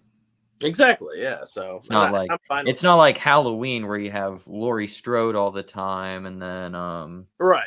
There's no like final yeah. girl for the entire series or anything, Um, All right, Holland said 4, 6, 7 goes to hell, then original, probably in that order. Mm. wow. 4, 6, 7, then the original. Or No, it four goes six to seven goes hell, to then hell, then original. original. Yeah, it goes to hell, then original, probably in that order. Wow. That's a cool ranking. I like that. That's definitely different. But he's got 4 and 6 up there. That's the important part. Yeah, dude, I love 4. 6 is just such a good time, man. It's got a great soundtrack too. I mean, it's just 4 and 6 are like the universally like accepted as the best of the original run. I'm pretty yeah. sure. I mean, And you got Tom Savini coming back for the final chapter, dude. You got the oh, like, maybe that's my favorite kill. Jason's kill in part 4 with like the machete, the side of the head, and then sliding down. yes, That's a real good one. where Jason actually gets killed. Mm-hmm. Yeah, that's a great effect. Really, really cool. I actually saw Tom Savini. He did a panel at this horror con that came out here last year, out by me. And a lot of people say he's a dickhead. Like he can be hard to talk to and stuff when you meet him. But he did this panel, and dude, he literally like he said as long as the questions keep coming, he'll keep answering them. So like he was willing to stay and answer everybody's questions and stuff, and you didn't even have to pay to see him. You had to pay to get into the event, but you didn't have to pay to go to his panel or anything. And he was really cool, man. I asked him like 3 questions, like 3 or 4 questions, because I think people were just afraid to ask him anything. So I was like, he was a really cool guy, man. I like Tom Savini a lot, and anytime I ever see him in an interview or anything, he seems like a cool dude. He's a little out there, at times or whatever, but I think seems like really, like Yeah, interesting character, like he's got a lot yeah, of good stories. He's been in the business a long time. He knows a lot of people. definitely like the one of the horror gods for makeup art. Yeah, Sure. absolutely, man. Mm-hmm. Yeah. He did The Burning as well. I love The Burning, which is kind of another Friday the 13th type movie. Have you ever seen The Burning? I have it, but I haven't watched it. You got the Scream Factory one? Yes. Check it out, man. Watch it. That's got an unrated edition too. Make sure you watch the unrated cut. Because they cut a lot of Tom Savini's effects out in the theatrical or whatever, so you got to watch the unrated. There's some great gore in there. All right. Quick last question, I guess, before we start wrapping up our stream here tonight. Since we talked about our favorite horror franchises, would you like to just off the top of your head give some of your least favorite horror franchises, just like 1 or 2 of them? God, least favorite horror franchises. Man, oh man. Wrong Turn. Oh yeah, I guess you're right. Okay, yeah. I Wrong would Turn. go Oh, Wrong probably Turn. Leprechaun. Leprechaun's bad. Yeah. I mean, don't get me wrong. The first like 4 are kind of fun. You know what I mean? Like I grew up watching the Leprechaun movies. I rented them from Blockbuster and stuff, so I do have like, an attachment to like the first 4. Like the first one, the second one, the one where they go to Vegas, which is the third one, I believe, in space, I think is the fourth one. So those are the ones I kind of grew up watching all the time. So I enjoyed them it's been a long time since I've seen them, but I like them for what they are. Oh, I got another one. The Puppet Master franchise. I love the first 5 films, but after that it gets really rough, man. It gets rough. Yeah. Oh, he's breaking out the whole thing. He's got the box set. There it The is. box set. Yep. Do you like all of them? No. Yeah. It gets rough after like the first few, right? It gets So like, rough. yeah, It's like not even B movies. It's like it's C level bad. movies. There's some really bad ones, like because they so the story with Puppet Master is they lost their financial backing from Paramount, and that's why they look like shit after like the third one, because they don't have the Paramount money anymore. Paramount was backing a lot of their movies, like their earlier movies and stuff. And then when Paramount decided to opt out, they lost a lot of their funding. So that's why, if you ever notice with Full Moon, the later movies, Puppet Master or whatever, they look like B Right. movies, C movies, because they just don't have a ton of money to put into them. Yeah. That's why they got that like Evil Bong franchise and shit like that. Yeah, you got that too. Oh yeah, I can see it right there. Yeah. Yeah. I haven't watched the Evil Bong yet, but Yeah. What What is about there you? any? You got any? Probably Wrong Turn. Yeah. Wrong Turn would be there for me. I mean, I like the first Wrong Turn and I like the remake, but like 2 through 6, man, like what the fuck are you doing? Yeah. It gets rough. Yeah. Trying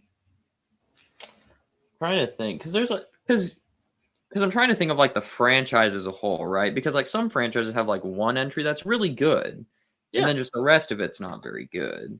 Yeah. I love the first Wrong Turn, but you're right. After that, it gets pretty rough. Yeah. I What was other? trying to think. I I was would trying to think say of other franchises. I'm a big Child's Play fan, but I don't like Seed of Chucky. I don't like Cult of Chucky. I haven't watched the series, so I don't know. But I thought season 1 was fine. I'm just waiting for season 2 to hit Blu-ray here soon. It comes out soon, and then I'll pick up season 2 and watch season 2. I've heard mixed things about the series. Some people love it, some people hate it.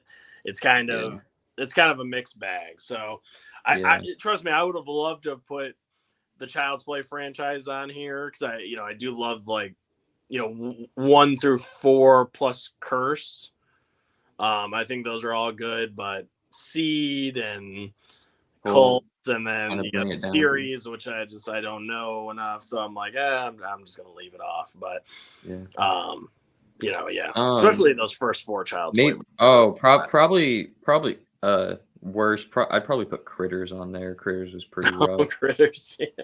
Critters is another good one. Yeah, it's like where like the first 2 are good, but then they kind of fall off after that. Terrible. I'm hesitant to say Saw. I'm hesitant because I like Saw, and I think it's a fairly bingeable franchise. That was going to be an honorable mention. Yeah. It's an honorable mention. Where is it? It's a pretty bingeable franchise for me. I think I have that same thing. But yeah, it's a very bingeable franchise, and but it's just like, for me, they're like, most of them are just like probably like 3.5, and don't really get higher than that, but they don't really dip much lower than that. If you know what I'm saying, right? Yeah, I do. You know what it is? They turn into like a it's kind of like a soap opera in a way. It's very they keep all the good gore and stuff throughout. You know what I mean? You have all these cool kills and stuff, but it turns into like a little bit of like this drama where it's like, they come up with this it goes from being your main bad guy, and then it's like this cop who turns into a bad guy, and you have his like the chick, who's like the assistant, who's also like, and then there's just all this like drama because you got to make it a movie, so you got to insert drama and stuff in there, and it just feels a little after like the third movie, they start to feel kind of like made for TV movies, but with great kills throughout. You know what I mean? But it's like, a lot of the actors are kind of like unknown, or you've seen them maybe in a few other things, but they're not super recognizable. You know what I mean? Like TV actors, and the story's fine. It's fine enough, but it's not like cinematic. You know what I mean? But they're fun. Don't get me wrong. I recently actually went through and watched all these films again, and I had a blast. They're a good time. But I have my answer. I can't believe I forgot this. Uh-oh. For least favorite horror franchise. I probably forgot it because I tried to push it out of my mind. But fucking Hellraiser. Oh, good. Damn. Good God damn, I hate Hellraiser franchise. Yeah. I tortured myself watching all 10 of those movies for the new one. Like I really liked the first one. I think the first one's really good, and then I liked the second one. I liked the most recent one. Everything else in that franchise I thought was fucking terrible. Like it was rough. Like there was one day cuz I used Letterboxd, right? There was one day where I watched 4 Hellraiser movies back to back in one day. I gave all of them 1 star. I'm like, this is not I literally am having a terrible day Yeah. watching these movies. It was so rough, man. It was so rough. Yeah, but I you like the first two? You liked Hellraiser and Hellbound? Yeah, those are good. Yeah, it's like um Saw, dude. Saw like the first three. You know, you got John Kramer. You know, and he's doing his thing, and you got that whole story, and it's really solid, like that trilogy. But then they keep going and going, and they got to keep coming up with all these like, well, this guy was actually there the whole time in the background orchestrating and the like John Kramer had all this planned out like all these a things. Yeah, century in advance. Like, yeah. oh, you looked at me wrong on the street one day. Oh, I'm Right, gonna right. Some of these guys torture aren't you. even like that horrible of people, and they're getting the. Yeah, I'm like, dude, like the that's not that bad. I'm yeah, like, Jesus like the one Christ. where it's like Yeah. the like his health insurance guy, and then he like puts the health insurance dude's janitor in a The trap. janitor. I'm like, what the Like fuck did the janitor what do? the janitor do to you? He's I'm just this guy's janitor. like, right. He didn't do anything. One time you ran over my toe, you son of a bitch. Now you're getting put into this thing. Yeah, you're getting put in like the Right. vice trap. I'm like, Yeah. what? Yeah. All right, let's read some of our comments. How dare you? Wrong Turn is amazing. The The first first one's one is great. good. If you're talking First about one's the first one, yeah. then I can agree with you Yeah. mostly. But if you're talking about 2 through 6, And you got Eliza Dunsku in the first one. She's a babe, man. She's smoking hot, so you can't go wrong with her. yeah. And she's a badass. She was in the, I don't know if you watched. Well, you're probably too young, but I don't know if you ever watched the Buffy the Vampire Slayer TV show. She was kind of like she was another Slayer in that series or whatever. She's badass in that too. It's kind of like when she made her introduction into horror genre and all that kind of stuff. Like just her introduction period, I think, like was in that show. Yeah. Holland Chucky show is garbage. First half of season 1 is hard to get through. I thought season 1 was fine. I'm also not like huge into Child's Play. Like I think it's a decent franchise, so I don't have like this huge like emotional investment into it, so it's not like like I didn't watch season 2 as it was airing, right? Cuz I'm just going to wait for the Blu-ray. It's not like something like I need to be there watching it as it premieres or Now whatever, like must watch TV. for me, yeah. Right. Where like this supposed Friday the 13th TV series they're going to make, that's going to be a must watch for me on a weekly basis. So yeah. 4K Tent Revival. You could also say Child's Play 1 to 3 and Remake is a franchise called Child's Play. The Chucky movies are spin-offs. I'll take that. Yeah. I'll take that. Yeah. The remake is the remake is actually a pretty good remake. I actually like Child's Play remake. Oh yeah, God, jeez, I always forget about the damn remake. You're right, I didn't even mention it. I always forget about it. Yeah, the remake's okay. I liked it better than Megan, because Megan kind of feels like they're like kind of the feels like it same movie. ripped off the Child's Play remake. If I'm being honest with you, it's very similar to that remake. Yeah. Yeah. Saw is definitely a horror soap opera. That's what I'm saying. Yeah, see, me and Brad agree on that. It really is. It's just a soap opera. Horror soap opera with torture porn. With torture porn, yeah, exactly. Yeah. I like the first Wrong Turns. 5 is okay. 6 is garbage. Wrong Turn 5 legitimately might be my least favorite movie of all time. I'm not even kidding. Like that might be my least favorite movie of all time. Is that the one with all the really bad CGI and shit? Because I know there's that you mean Wrong Turn 3 through 6 all have really bad CGI. Oh man, yeah, I can't do it. I hate CGI like, blood, man. I hate it. Like Wrong Turn 5, like it's such a cheap production. Like they want to have this city, right? And so like and it's dark at night, so you don't want to be able to see down the alley of the city, so you don't see that there's not a budget for a city. So what do? They park a semi trailer in between the things, which is like blocks, so you can't see. You're like, dude, what the Right. hell? It's like it is. I like when I was like telling my family, because my family knows I'm into movies and stuff, right? Yeah. Oh yeah. And so when I said something like one time, like Wrong Turn 5 might be the worst movie I have ever seen, and they're like, worse than this or this. I'm like, yeah, yeah. Like I'm not trying to hype it up as being terrible, and Right. like part of me just wants to like, I don't know, just like sit down with them one night and be like, okay, we're gonna watch Wrong Turn 5. Yeah. just so you understand how abysmal this movie is. We're gonna watch this as a family and hate it together. Yeah, If I had to watch it, you yeah. guys have to watch it. No.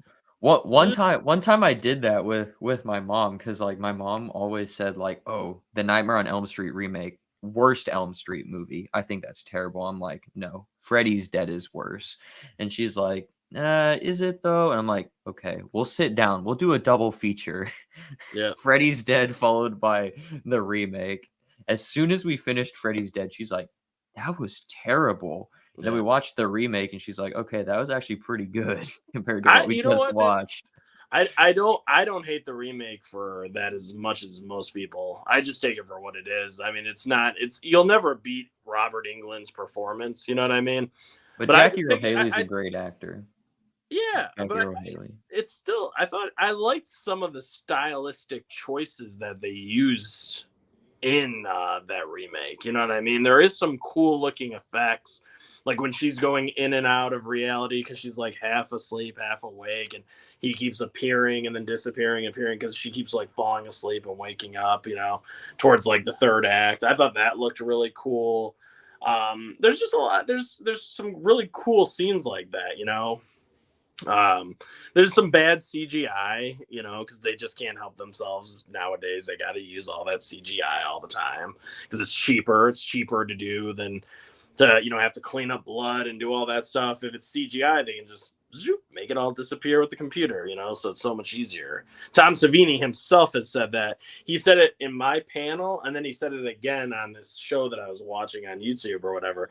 He's like, CGI is just cheaper for them to use because you don't have to deal with all the cleanup. You can just click a button and then all that blood disappears. He said that multiple times because I've asked him like, how do you feel about that? He said, it's just because they want to be cheap. It's cheap, So it's like, I'm like, yeah. But the Elm Street remake, kind of like what I was saying about Rob Zombie's Halloween 2, way back when we were talking about that. Like, Yeah. I don't hate the Elm Street remake. I think it's okay, but I don't understand where people are coming from, honestly, when they're like, this is one of like the worst horror movies ever made or something. Like really? Like, I've seen way worse than that. like, go watch like, The Babadook. That movie fucking sucks. go watch the Wrong Turn movies. Go watch Wrong Turn 5. Go watch Wrong Turn 5. Oh my god. Also, Tom Savini charges an insane amount of money from what I understand. I don't remember, so I'm not going to confirm or deny that. Because I just don't remember. Fox is like, I put $1,000 on the table. Sign it. Yes. Yes.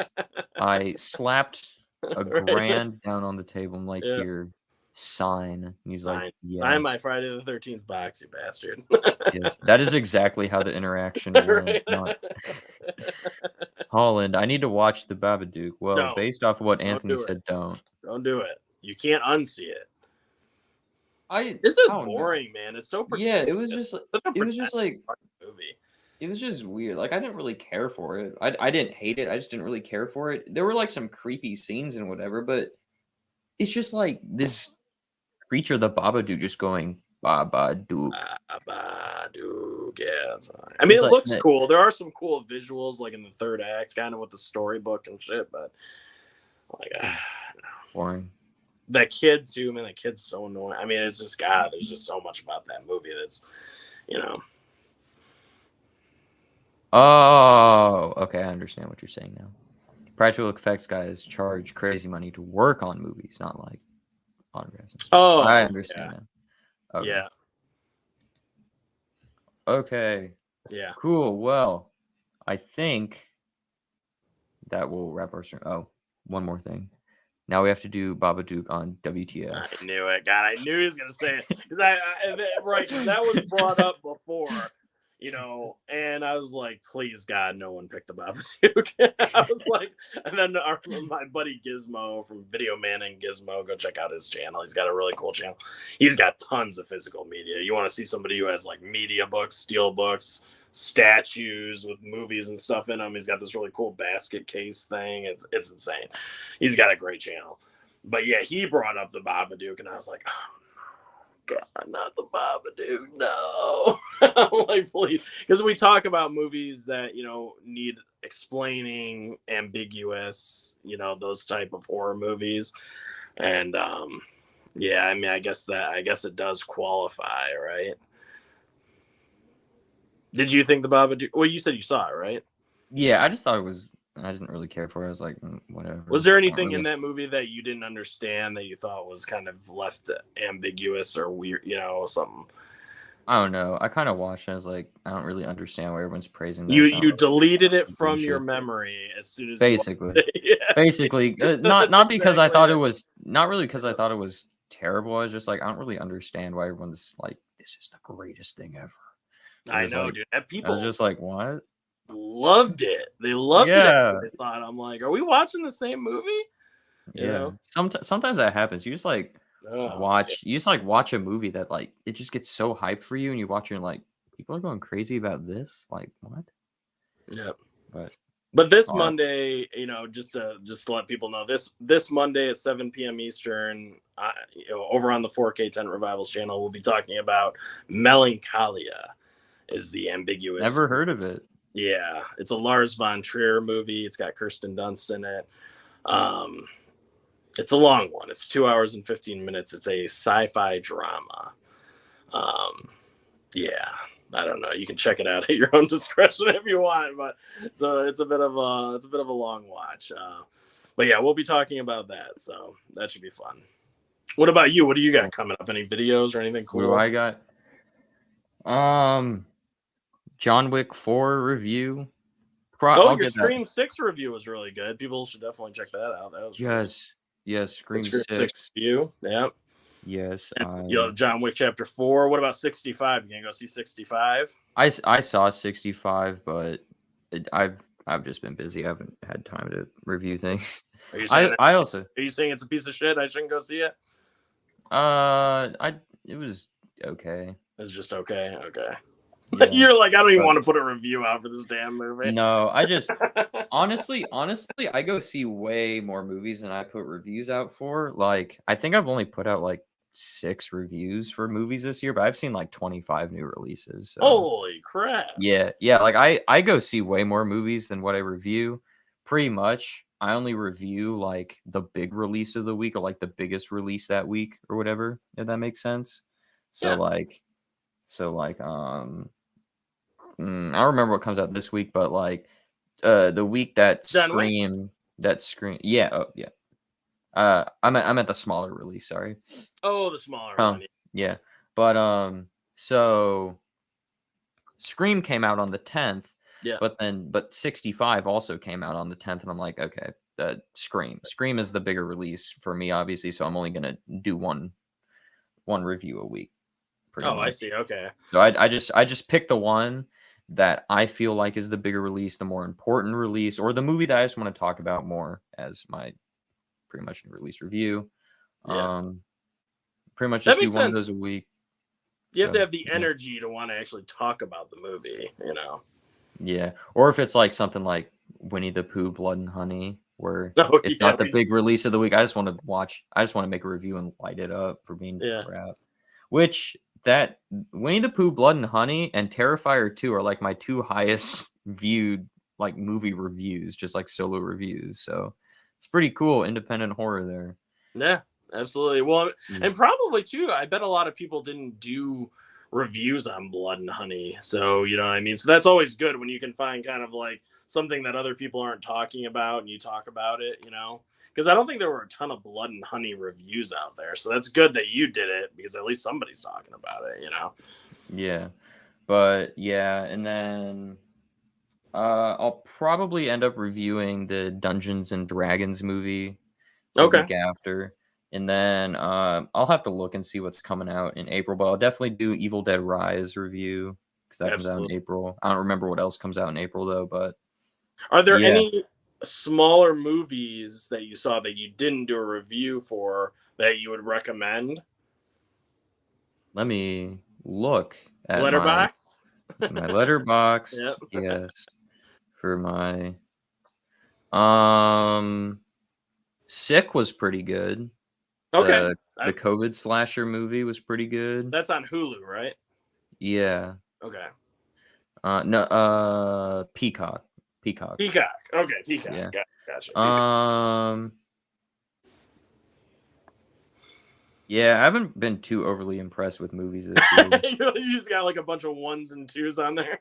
No, not like ones and twos, just like a Yeah. lot of like Average. threes. Yeah, it's just like nothing Right. too amazing. I'm hoping John Wick changes that Yeah. and is like amazing, amazing. But yeah, like I've only given 2 movies this year 4 stars, Scream 6 and Missing. Like I everything still else gotta is see Missing. I heard really good things about that movie. Yeah, I gotta check that one out. Missing, yeah. Some people compared it to Searching, which I thought Searching was great. it's like a spiritual sequel to that. It's made by the same people. Yeah, Searching was really good. I haven't seen Searching, but I liked Missing and I was at Best Buy and picked up Searching for like $5. So I'm Yeah, I like, was gonna say, I dude, like it's it. dirt cheap at Best Buy. I mean, $5 you can't beat it. I'm telling you, dude, watch that movie. I think you're really gonna like it because it's got great performances and it's got a really solid ending too. It's a good movie. It surprised me. That was like a complete blind watch. I went to go see that in theaters when it came out, and I was just like, "Holy shit!" Like it ended up being like really good. You know, I just went in there. And I took a chance on it. You know. Yeah. Well, with Missing, don't like read anything about it if it hasn't been spoiled for you, No, because there's okay, good. Keep it that way, yeah, I don't know anything because about. because the movie has like 3 or 4 like different twists that like reframe the whole movie, and it's just like each one is better and like it just Gotcha. yeah, it's one of it was really I was really impressed by how much I was surprised by it and like how many times it kept surprising me with like information and stuff. So I'll say the really, same thing really for well you. crafted movie. Don't do any research into Searching because Searching kind of has similar things. So don't do any Yeah. research into that either. I haven't had Searching spoiled for me either, so Okay, good. Yeah. yeah. So yeah. Well, I guess that will do it for our stream tonight. Thank you so much for joining me, Oh, Anthony, talking about horror movies. sorry. Did you want to show your stuff? Oh, yes. You want to show Give it me really quick? give me a moment. Give me a moment. Yeah. I just figure people might want to watch it before you head off. Yeah, man. Friday the 13th. Can't go wrong with this as your number one franchise. Fucking love these movies. So good. Yeah, that was tough, man. Top 3 Friday the 13th. I don't know. I really do. I love that remake, though. I really do love that remake. Yep. Yeah. All right. Oh, you got some stuff. Yeah, I don't want to pull my Friday box set down because it's kind of tough to maneuver around the Funkos and Jason without knocking them over. So it's basically the same thing. You showed it off. So okay, Terrifier Oh, Steelbook with Art the Damien Leone, the director, and then Art yeah. the Clown. Got Pet Cemetery I with got the Victor Pascal. Yes, that's awesome. So you got the signature on there. Yeah, I've got that same steel book. that Mondo Steelbook. I tried to tell people, and it sold out too. I told people I did a review on the movie, and I showed off that Steelbook. It was on Best Buy for $14.99. I was like, "This is a steal for this It's steel." a really Yeah, good artwork. Yeah. yeah, and it was gone literally after, like a couple days after I did that. They were all gone. So I think people went out and grabbed them. Ooh, The yeah, Jeepers Jeepers Creepers. Creepers with signed by the Creeper. Very cool. It's a very good creature feature. Love Like Jeepers Creepers. like The second one's yeah. okay, but the first one's great. Yeah. Like take all that shit about the director out of it. Yeah, yeah, Like whatever. like I don't fucking care about that. Like fuck that guy, but he made a good movie. He did make a good movie, exactly. You got to separate the art from the artist sometimes. You know? Yeah. And then there's the Friday the 13th with Mr. Savini there. That's awesome. Where did he sign it at? Where's the signature? Does he have like a Right above Oh, I see it right underneath Yeah. right underneath the blade. Yeah, that's cool. And then Handyman signed by the kid little boy Jake from the movie. Oh, yeah. I literally stood in Tony Todd's line for 3 hours, and then he had to go to a panel, and then Oh, no. and then like after the panel, the convention was over. So I was like, You waited 3 hours and you didn't even get to have him sign it? Oh my god, I'd be so pissed off. I'm like, Tony, can you please just put like TT Please. on the liquid? please. Tony, just TT. This is all you gotta do, please. Well, apparently he likes talking to people a lot. That's what they told us in line. They're like, Tony Todd's a talker when you get up there. So that's why. So he was talking so much, and then he didn't get to get people. But hey, at least he's like interacting with people and stuff instead of just sign it, goodbye. Right. And then the TCM. original Texas Chainsaw with the hitchhiker and the truck driver. Oh, that's from awesome. the end. That's awesome. So yeah, I believe that's everything. Yeah. Very cool, man. That's awesome. Really. Yeah. And maybe one day you'll get Tony Todd. Maybe one day you'll get him to sign that, because that is a badass steelbook for that, man. Yeah. Really, I think that's the Arrow piece, right? I think that's the Arrow steelbook. Oh yeah, it is. Arrow, yeah, that's a really nice looking steelbook. Such a good steelbook.